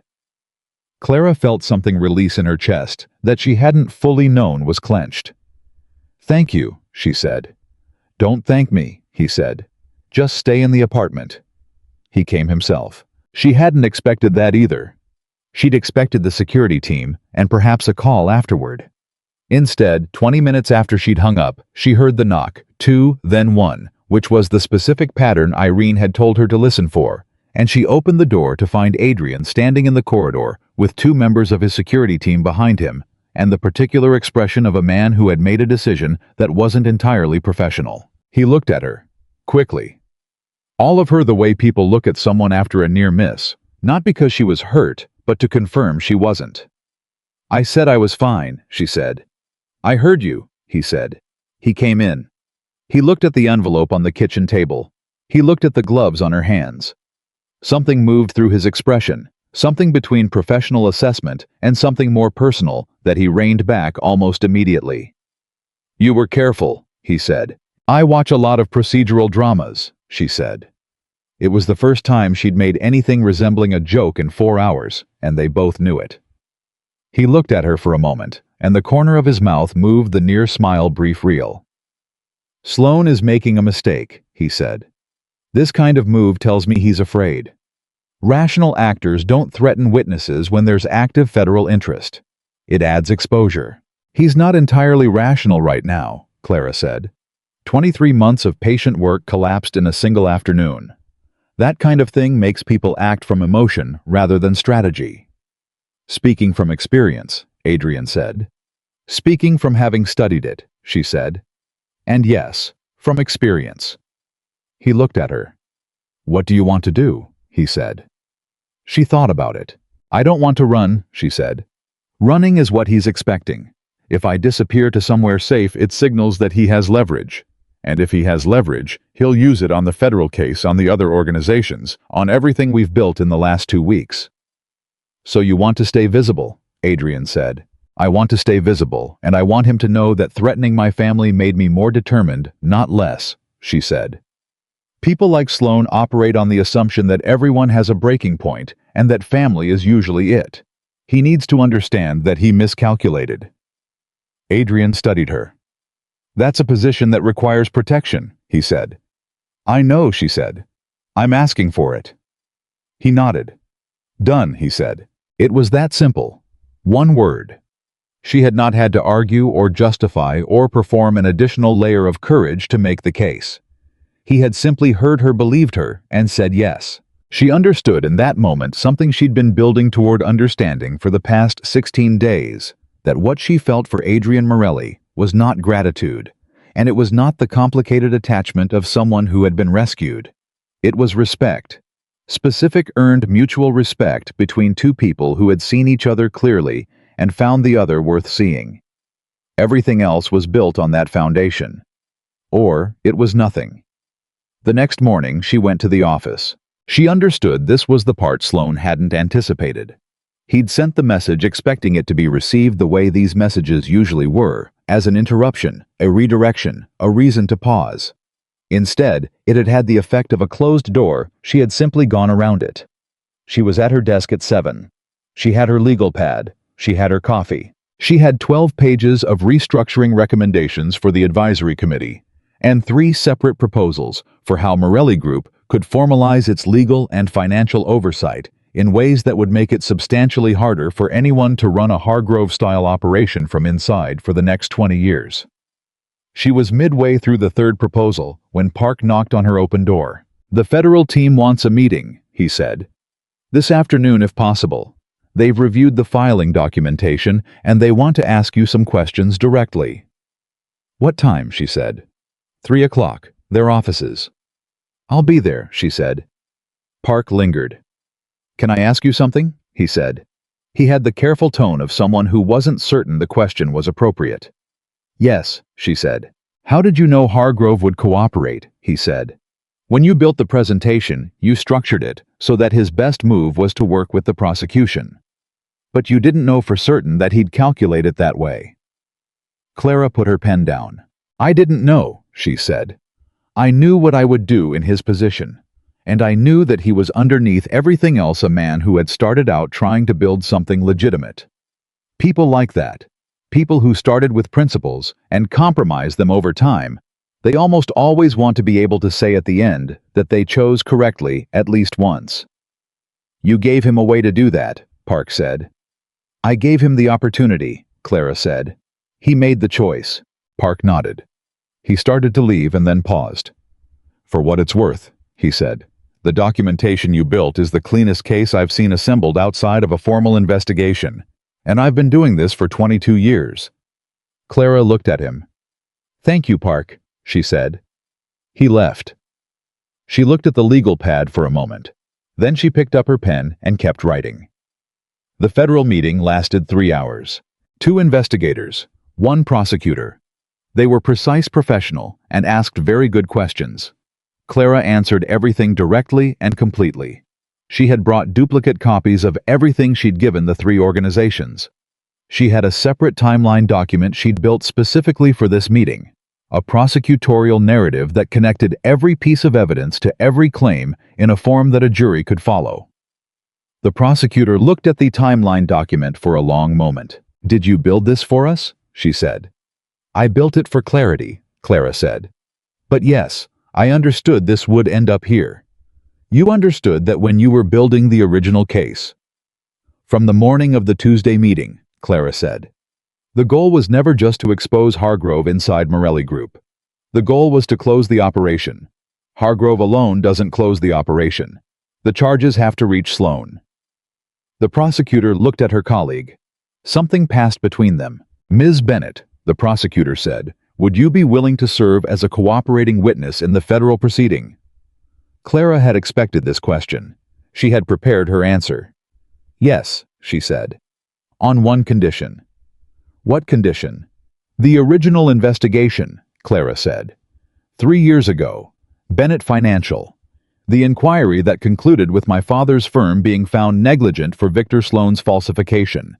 I want that investigation reviewed." Silence. "That's a separate matter," one of the investigators said carefully. "It isn't," Clara said. "It's the same methodology, the same actor, the same pattern of shaping an investigation toward a conclusion that serves Sloan's interests. If you look at the original investigative record, with what you know now about how Sloan operates, the fingerprints are there. I can show you where to look." The prosecutor looked at her. "You came to this prepared," she said. "I've been preparing for 3 years," Clara said. "I just didn't have the right room to walk into." She got home at 9:15. Her building had 2 of Adrian's security team in the lobby. They nodded when she walked in. She'd stopped feeling strange about it 2 days ago. She took the elevator up. She made tea. She stood at her window with the mug in both hands and looked at the city. Her phone rang. Her father. She answered immediately. "Clara." His voice was the same as it always was. Warm, slightly careful, the voice of a man who had learned to carry the weight of things without letting it change his timbre. "Are you all right? There are 2 very large men sitting outside the house." "I know," she said. "I'm sorry. There's a situation at work. It should resolve in the next few weeks, They're there to make sure you and Mom are safe. A pause. Clara. His voice had shifted slightly. Not alarm. Something more careful. What kind of work are you doing? She thought about how to answer this. I'm doing exactly what you taught me to do, she said. I'm following the pattern in the numbers until I find where the truth is, and then I'm not looking away from it. A long silence. Who are you working for? Her father said. A man who needed someone to look at the pattern instead of the numbers, she said. And who, it turned out, was connected to the same situation that destroyed the firm. Victor Sloan, her father said, quietly. She hadn't said the name. She hadn't needed to. Her father had been living alongside the weight of that name for 3 years. Dad. Did you find what you needed? He said. His voice was completely steady. Yes, she said. The federal people, he said. The 2 men who called this afternoon about a review of the original investigation. They called you, she said. An hour ago, her father said. They asked if I'd be willing to speak with them. A pause. I said yes. Clara pressed her hand to her mouth for a moment. Dad, she said. Clara. His voice was very gentle. You've been carrying this for 3 years, working double shifts at that restaurant, sending your mother's medication costs home, never saying a word about what it was costing you. A pause. You don't have to carry it alone anymore. She looked at the ceiling. She breathed. The man you're working for, her father said. Is he worth the risk you're taking? She thought about Adrian at the window of his office. Adrian walking into her apartment at 8 o'clock to check with his own eyes that she was safe. Adrian saying done with the specific economy of a man who meant it. I think so, she said. Yes. Then trust that, her father said. And call me tomorrow. I will, she said. She ended the call. She stood at the window for a long time. 2 days later, Victor Sloan was brought in for federal questioning. Clara heard about it from Park at 7:30 in the morning. He said it the way Park said most things, efficient, factual. But there was something in his voice that she recognized as satisfaction, the restrained professional kind. He brought 3 attorneys, Park said. Which is usually a sign. A sign of what? She said. That there's a lot to talk about, Park said. She smiled. An hour later, she was in Adrian's office for their morning strategy session. These had developed naturally over the past week. 8:30, her legal pad. His coffee, an hour of going through the portfolio, restructuring, and the advisory committee rebuilding. It was the most functional working relationship she'd ever had. He asked good questions. She gave complete answers. He never required her to repeat herself. They were 20 minutes in when he said without preamble, Sloan is cooperating. She looked up.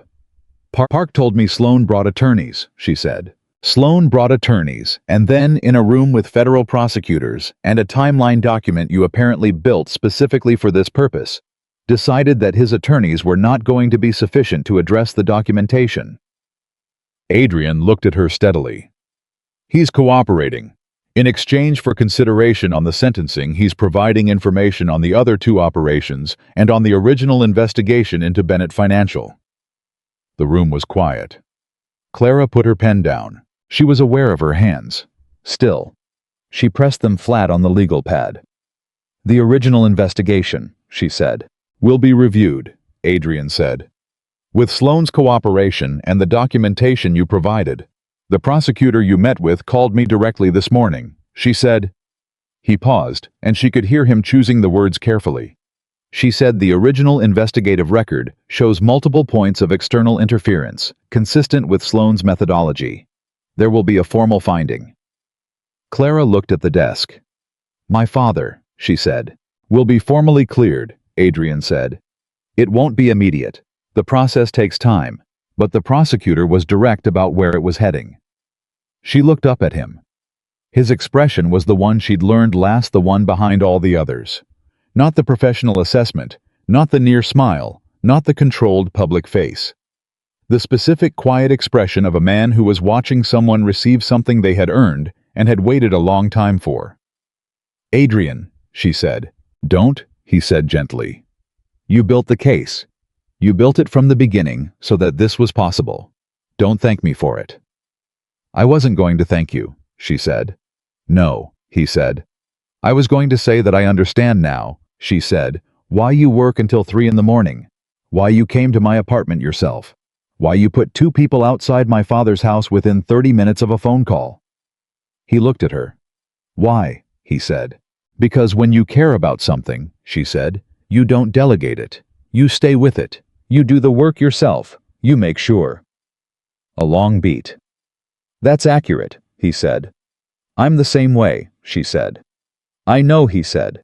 And the way he said it told her that he had known for a while and had been sitting with what it meant for almost as long. She picked up her pen. "We should finish the restructuring," she said. "We should," he said. But neither of them moved to the document immediately. They sat in the particular silence of 2 people who have said something real and are allowing it to exist in the room before the practical world reclaims them.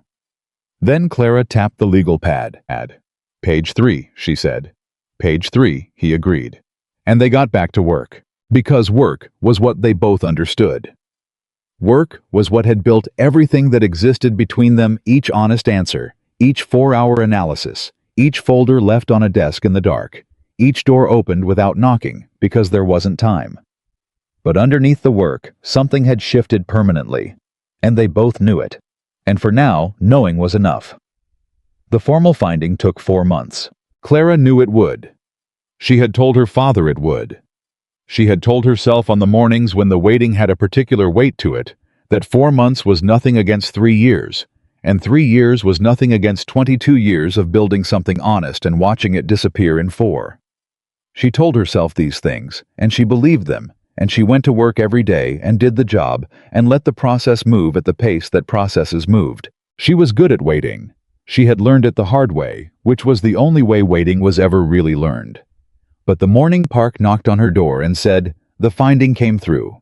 She understood that she had not been as prepared for the actual moment as she'd believed she was. She looked at him. "Say it," she said. "Bennett Financial is formally cleared," Park said. "The investigative record has been amended. The original conclusion has been vacated.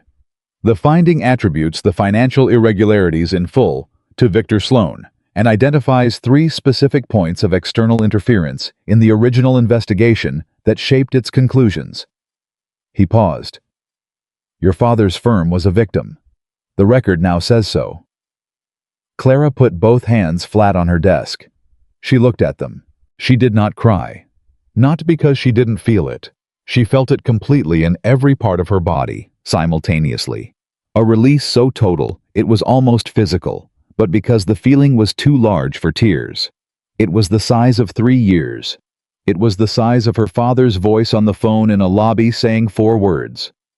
It was the size of every shift at Carrington's, and every bus home, and every morning she'd pressed her hands together to stop the shaking. "Thank you, Park," she said. Her voice was completely steady. Park nodded. He understood she thought that what was happening in that room was not a small thing, and that the right response to it was to leave her to it. He left. She sat for a long moment.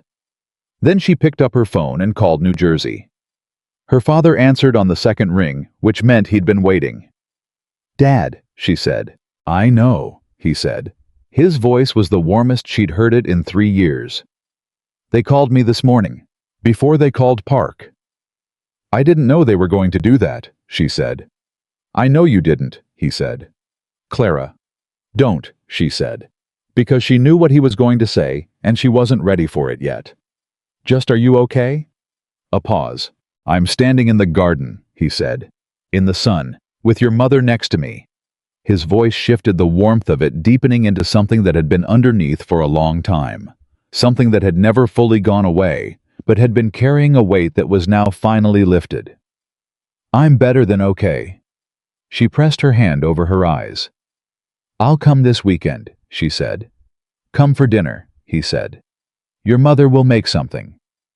"I'll be there," she said. She ended the call. She sat in the quiet for another moment. Then she straightened. She picked up her pen. She looked at the legal pad in front of her, page 7 of the new portfolio restructuring plan mid-sentence, where she'd been when Park knocked. She finished the sentence. She kept working. Because that was who she was. That was always who she had been. And no one, not Victor Sloan, not 3 years of invisibility, not the particular cruelty of being overlooked by people who should have known better, had managed to change it. She was still writing at noon when Adrian appeared in her doorway. He didn't knock. He rarely did. In 4 months of working together, she had come to understand that the lack of knocking was not a disregard for her space, but its opposite. The specific ease of a man who had decided she was someone whose space he didn't need to perform deference toward. She looked up. Howe was looking at her with the expression she'd catalogued over 4 months, the one that lived behind all the professional ones, the one that came out in the particular moments when he forgot or decided not to manage it. "Park told you," she said. "Park told me," he said. He walked in. He sat in the chair across from her desk, her chair, the one she sat in when she came to his office, and the one he'd started using when he came to hers, which happened more frequently than either of them commented on. "How do you feel?" "Finished," she said. Then she corrected it. "No, that's not right. Not finished. Like a chapter finished. The rest of the book is still there." "The rest of the book being," he said. "Everything," she said. "The portfolio restructuring, the new advisory committee framework, the third organization's internal review." Torres called yesterday. They found 2 more transactions connected to the shell company structure. "The federal proceeding still needs testimony." She looked at him. "There's a great deal of work still." "There's always work," he said. "Yes," she said. "But now the work is different. Before, the work was built on something that hadn't been resolved, like trying to build a house on ground that was still moving." She paused. "Now the ground is still." He looked at her for a long moment. "I want to ask you something," he said. "All right," she said. "Not about work," he said. She put her pen down. She waited.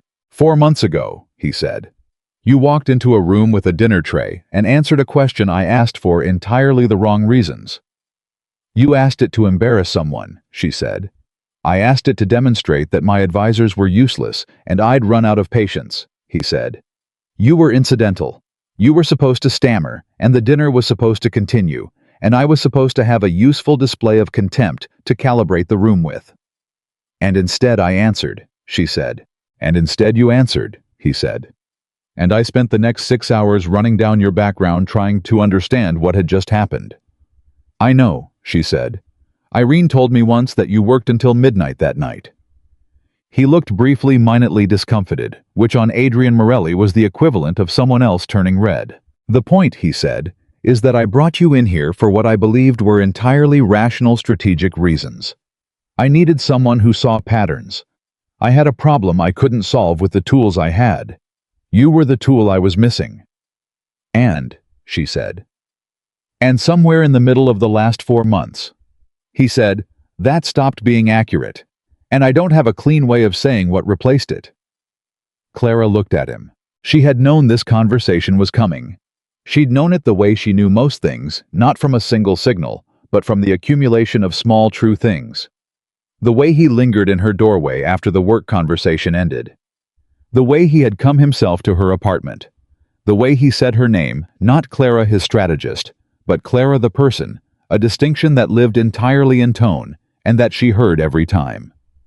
"Try," she said. He looked at her directly, the amber eyes clear and careful. "You are the most capable person I have encountered in 20 years of working with capable people," he said. "And that is not the thing I'm trying to say. That part I knew at the dinner. What I didn't know, what I didn't expect, was that you would also be the most honest person. The most—" he paused, choosing the most genuinely principled. Not performed principles. Not principles that bend when the stakes get high enough. Actual ones. "You have principles," she said. "I have rules," he said. "There's a difference. You know there's a difference." She was quiet for a moment. "What are you asking me?" she said. "I'm not sure I'm asking," he said. "I think I'm telling.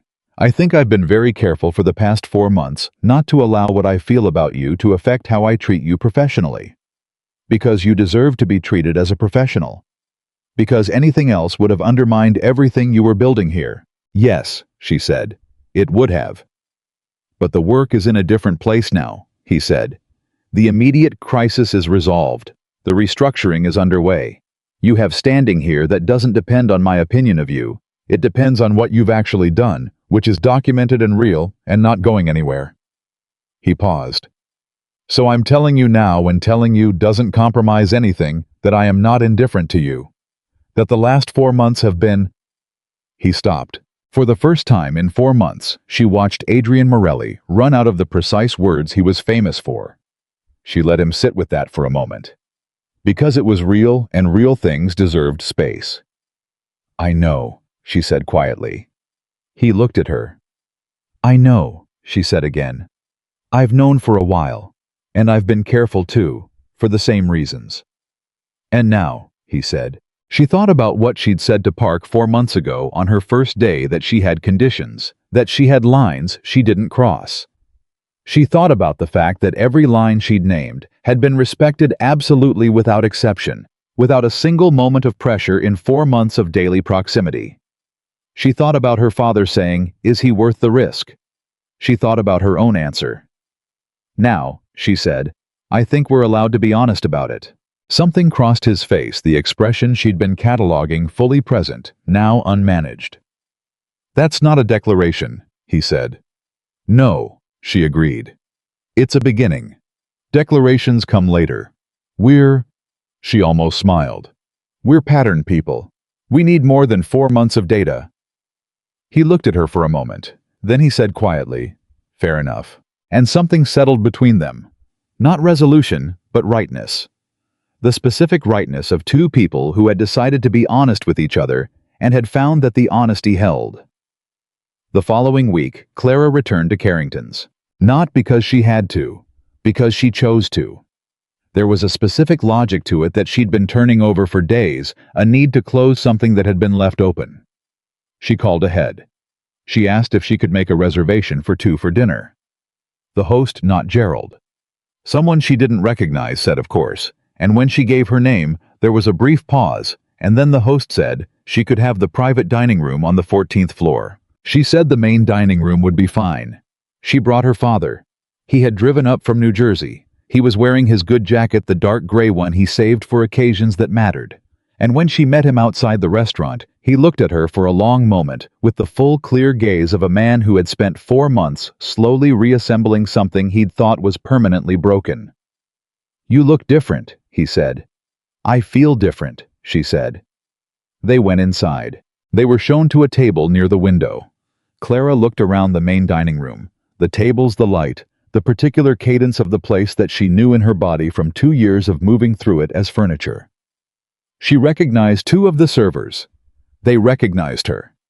One of them, a young woman named Priya, who had always been kind to her, stopped by the table with water and said, Clara, it's good to see you. You too, Clara said. How's the Monday shift? Still terrible, Priya said, and smiled and moved on. Her father watched this exchange. You were happy here, he said. Not as a criticism, as an observation. I was competent here, Clara said. That's different from happy. But competence has its own comfort. And now, he said. Now I'm both, she said. He looked at her carefully. This man you work for, he said. Adrian Morelli. Yes, she said. The federal people mentioned his name 3 or 4 times in our conversation, her father said. They were very measured about him. The way people are measured when they're being careful not to say something definitive. His organization has a complicated history, Clara said. He's been working to change that. I'm part of the mechanism for changing it. And personally, her father said. She looked at him. Personally, she said, he's a man who has never once in 4 months asked me to be less than what I am, who has never used my background or my history, or the fact that I spent 2 years in this building carrying plates as anything other than evidence that I was worth paying attention to. She paused. That's rarer than it should be. Her father was quiet for a moment. It is rarer than it should be, he said. He picked up the menu. Tell me about the restructuring, he said. Your mother wants to understand what you've been doing. I told her I'd report back. Clara smiled. She told him. 2 weeks after dinner with her father, Victor Sloan appeared before the federal court for his arraignment. Clara was not in the courtroom. She had been advised by the prosecutors that her presence wasn't necessary at this stage, and that she should avoid any appearance of a personal stake in the proceedings. She understood the advice. She followed it. She sat at her desk at 7:30 in the morning, and she worked on page 11 of the restructuring plan, and she did not watch the clock. Park texted her at 9:42. 3 words. He entered a plea. She set the phone down. She picked it up again. She typed back, "Which plea?" The response came in 30 seconds. "Guilty. All counts." She put the phone down again. She looked at the legal pad. Page 11. The restructuring of the Oversight Committee, the new reporting protocols, the independent audit mechanism she'd designed so that no single person could influence the advisory process without a parallel review. She thought about her father building Bennett Financial for 22 years. She thought about the specific care he'd taken the standard above what was legally required because he believed it was simply right. She thought about 4 months and an empty building lobby and a voice saying, "It's all gone." Victor Sloan had entered a guilty plea on all counts. She would still testify. The sentencing proceeding required it, and she had agreed to give a full statement. She had been preparing it in her head for weeks. Not the emotional version. Not the version about what Sloan had taken from her family, and from 3 other organizations, and from however many people downstream of those organizations whose lives had been affected by his systematic patient destruction. The prosecutorial version. The one that documented the methodology completely enough that the court could understand not just what he had done, but how, so that the how could be entered into the record as a warning. She was going to be very thorough. She was very good at thorough. She picked up her pen and went back to page 11. The sentencing hearing was scheduled for 6 weeks later. 5 days before it, Clara was at her desk at 7 when Irene appeared in the doorway with an expression she'd never seen on Irene's face before. "There's a woman here," Irene said carefully. "She says she's your mother." Clara looked up. "My mother," she said. "She drove up from New Jersey," Irene said. "She says she didn't call because she wanted to." Irene paused clearly, relaying something verbatim. She wanted to see where her daughter works, not have her daughter perform where her daughter works. Clara set down her pen. She stood up and walked past Irene and down the corridor to the reception area. Her mother was standing near the elevator. She was 63 years old, with gray threaded through dark hair, and the specific stillness of someone who had been seriously ill and had come back from it with a different relationship to urgency. Calmer, more deliberate, more certain about what mattered. She was wearing her good coat. She had her purse on her arm. She was looking at the view through the lobby windows with an expression of composed interest. She turned when she heard Clara's footsteps. She looked at her daughter. She opened her arms. Clara walked into them. They stood like that for a long moment. Her mother's hand on the back of her head, the way it had been when Clara was 8 years old, and the world was simpler. Clara not performing anything, not composure, not strength, not the careful steadiness she wore everywhere in this building. Just her mother's arms, and the specific smell of her mother's coat, and 30 years of being completely known. "Mom," Clara said. It came out smaller than she intended. "I know," her mother said. "I know, sweetheart." She let the moment be what it was. Then she pulled back. She held Clara at arm's length and looked at her with the thorough maternal assessment that no amount of composure had ever successfully deflected. "You look like yourself," her mother said. "You haven't looked like yourself in a long time." "I feel like myself," Clara said. "Good," her mother said. She looked around the reception area. "Now show me where you work. Your father said it was impressive. He tends to undersell things." Clara almost laughed. "Come on," she said. She gave her mother the tour. The office. The view. The conference room where the Tuesday committee had met and where everything had broken open 4 months ago. Her mother listened and looked and asked specific intelligent questions. She had always been sharp. Clara's mother sharper than most people realized because she had spent 30 years being the quieter presence beside a man who had a firm with his name on it. They were in Clara's office when her mother stopped and looked at the legal pad on the desk. "What's this?" she said. "Restructuring plan," Clara said. "New oversight framework for the advisory committee." Her mother looked at it, at the pages of dense notes, at the color-coded tabs Clara had built into the reference sections. "You did all this?" her mother said. "It's my job," Clara said. "Clara." Her mother set the pad down and looked at her. "Your father told me how you found the problem. 4 hours. 22 months of damage, and you found it in 4 hours." "The pattern was there," Clara said. "I just followed it." "You've always followed patterns," her mother said. "Since you were a child. Your father used to say it would take you somewhere remarkable. Even after everything happened, he never stopped saying that." She paused. "He was right." Clara looked at her. "I'm sorry," Clara said.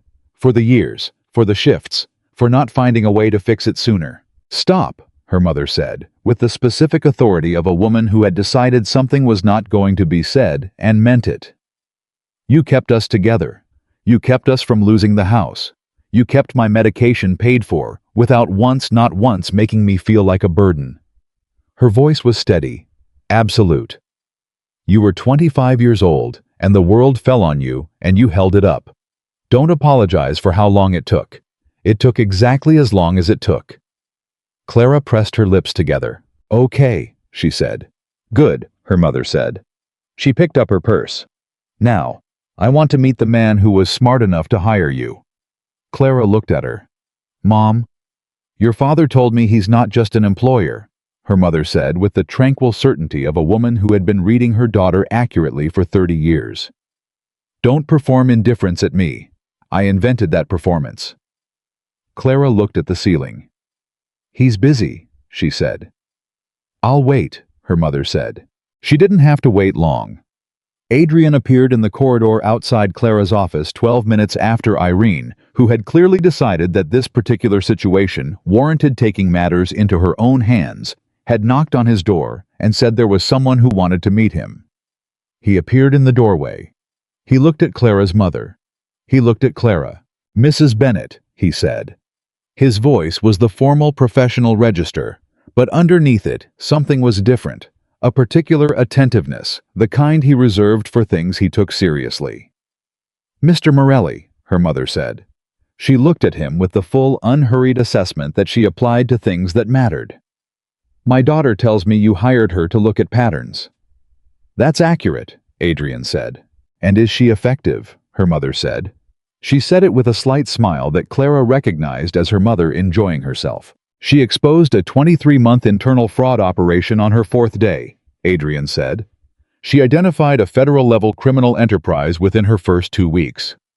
She restructured my entire advisory oversight framework from scratch, and in the process, ensured that a decades-long injustice against her own family was formally corrected." He paused. "She is the most effective person I have employed in 20 years." Clara looked at the wall. Her mother looked at Adrian for a long moment. "And personally," her mother said. "Mom," Clara said. "I'm 63, her mother said. "I'm allowed." Adrian looked at Clara, the near smile fully present. "Personally," he said, "she has better judgment than anyone I know, including me, especially me on certain things." He paused. "I'm aware that I'm fortunate she answered a question 4 months ago that she had every reason not to answer." Her mother nodded slowly. "Yes," she said. "You are." She looked at him for another moment, with the expression Clara recognized as her mother making a final determination about something.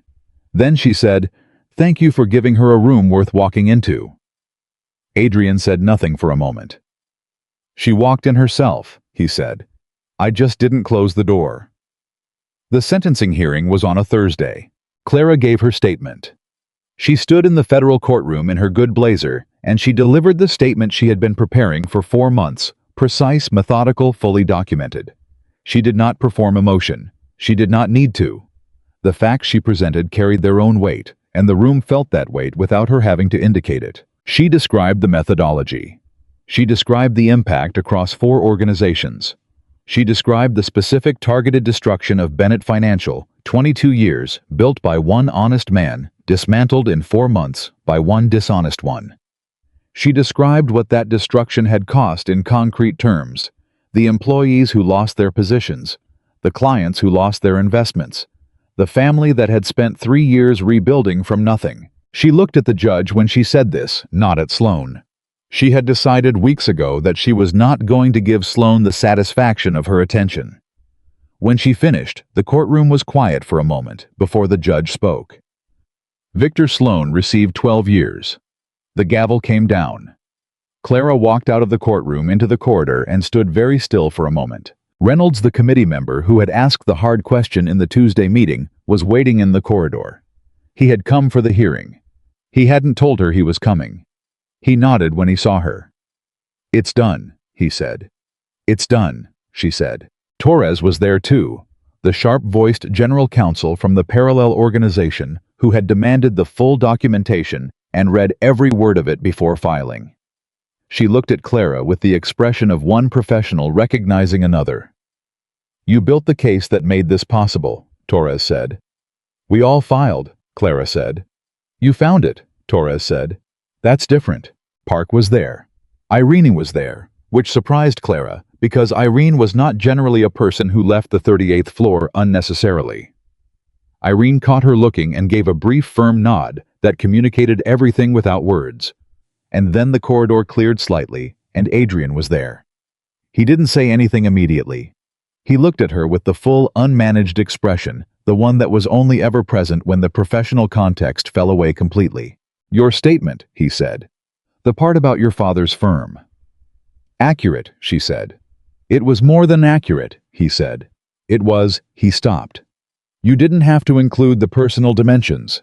The legal case was complete without them." "The legal case was complete," she said. "The full account wasn't. And a full account was what it deserved." He looked at her. "Your father heard the sentencing," he said. "Park called him." "I know," she said. "He called me 30 seconds after the gavel came down." "What did he say?" She thought about her father's voice on the phone. The warmth of it. The same voice that had said, "It's all gone." Clara 3 years ago from a lobby saying something completely different now from a garden in New Jersey. "He said justice is slow, and that's all right," she said. "And then he said he was going to go tell my mother, and they were going to open the good wine." Something moved through Adrian's face. "Good wine," he said. "He saves it," she said. "He has 3 bottles left from the year they opened the firm. He's been saving them for, he said, for when they earned it." She paused. "He earned it 22 years ago," she said. "He's been waiting a long time to open them." 1 year after the night, Clara Bennett walked into a private dining room on the 14th floor of Carrington's, carrying a dinner tray. She sat at the head of a conference table in a building she had helped rebuild from the inside, and presented a financial restructuring model to a room of 30 executives who had come specifically to hear what she had to say. She did not think about the dinner tray.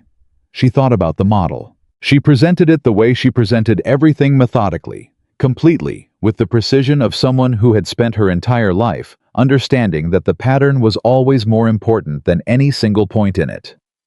The room listened. People asked good questions. She answered them directly. When it was over, a man, she didn't know, the CFO of a company that had sent representatives specifically to hear the presentation, approached her and said, "I've been told you identified a 23-month internal fraud operation on your 4th day in a role." "That's accurate," she said. "In 4 hours," he said. "In approximately 4 hours, yes," she said. "How?" he said. She thought about the dinner table and the documents spread across it, and the specific way the numbers had arranged themselves in her mind the moment she saw them, naturally, like a language she'd spoken since childhood. "I looked at the pattern instead of the numbers," she said. "They're not the same thing. Most people look at the numbers. The pattern takes longer to find, but it tells you what the numbers can't." He looked at her for a moment. "Who taught you that?" he said. "My father," she said. That evening, she and Adrian had dinner at a restaurant that was not Carrington's, a smaller place. Quieter, the kind of place that didn't make people perform their wealth because the people who came there didn't need to. They had been doing this for 3 months.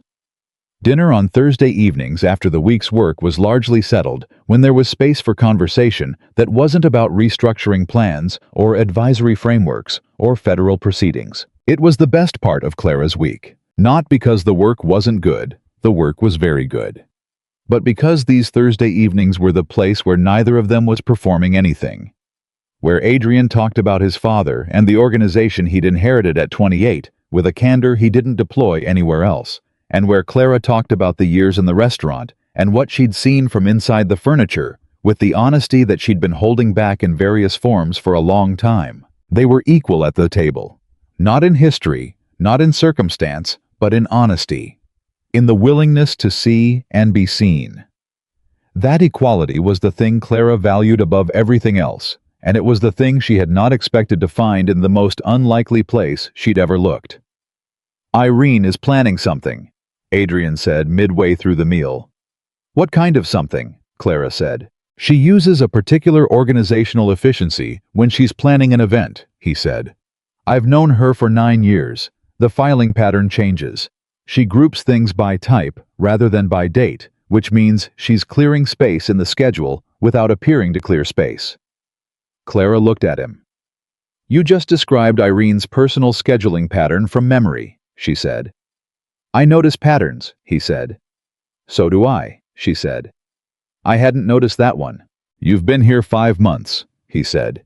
"Give it time." She looked at him with the expression she'd developed specifically for him, the one that was warm and dry simultaneously. "What do you think she's planning?" she said. "I think," he said, "that she has decided we have both been insufficiently celebratory about the resolution of a significant professional crisis, and that she intends to correct this." "A party," Clara said. "Irene doesn't call them parties," he said. "She calls them coordination events." Clara pressed her lips together. "I'll wear something appropriate for a coordination event," she said. "You always look appropriate," he said. "That was almost a compliment," she said. "It was entirely a compliment," he said. "I've been practicing being direct about that." She looked at him across the table. 4 months ago, she'd told him that knowing was enough, and it had been for the time it needed to be. But time had passed, and the ground was still, and the work had built what it had built, and the Thursday evenings had accumulated into something that was its own kind of evidence, and Clara Bennett had always trusted evidence. "You're getting better at it," she said.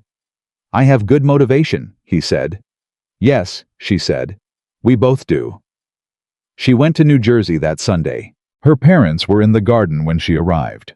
Her father was in the middle of something with a tomato plant that he explained at length and that Clara listened to with genuine interest, because she had always found that the specific focus people brought to the things they loved was itself worth paying attention to. Her mother brought out 3 glasses. From the kitchen, from the cabinet where Clara knew the bottles had been sitting, she brought out one of the 3 remaining bottles with the year on the label that matched the year her parents had opened the firm. Her father looked at this bottle for a moment. Then he looked at Clara. I didn't say anything. He didn't need to. 22 years and 4 months of loss, and 3 years of rebuilding, and a Thursday morning. 4 months ago, when a phone call from New Jersey had been answered on the second ring by a man who had been waiting, he had carried all of it, and here he was standing in his garden with his wife beside him and his daughter in front of him, and a bottle of wine that had been waiting for exactly this moment. He opened it. He poured 3 glasses. He held his up. "To patterns," he said. Clara held hers up. "To following them," she said. Her mother held hers up. "To the people who don't look away," she said. They drank. The afternoon was warm. The garden was full of the specific sounds of a Sunday birds, a distant lawnmower, the wind moving through the things her father had planted. Clara sat with her glass and her parents on either side, and she let herself be exactly where she was, without the part of her mind that was always 3 steps ahead, calculating the next move. Just here, just now, just the particular hard-won, fully earned rightness of a life that had been broken and rebuilt, and broken again and rebuilt again, until it was stronger in the broken places than it had ever been in the whole ones. Clara Bennett had walked into Adrian Morelli's world, carrying a dinner tray, believing she was invisible, believing the future she'd been trained for was permanently behind her. She left it carrying something that no one could take from her. Not fraud, not injustice, not 3 years of invisibility. Not the specific cruelty of people who looked at what she was carrying and never once wondered what she was capable of. She left it carrying her own name. Her full name in full light attached to work that was real and true and entirely hers. The woman they thought was only a waitress turned out to be the person who saw what no one else was looking for, who followed the pattern when everyone else was watching the numbers, who walked into rooms that weren't built for her and changed what happened inside them, not by force, not by apology, but by the quiet, absolute authority of someone who knew exactly what she was worth and had simply been waiting for a room large enough to prove it. Intelligence does not ask permission. Value does not disappear because it goes unseen. And the people who are told to stay invisible are often in the end the only ones who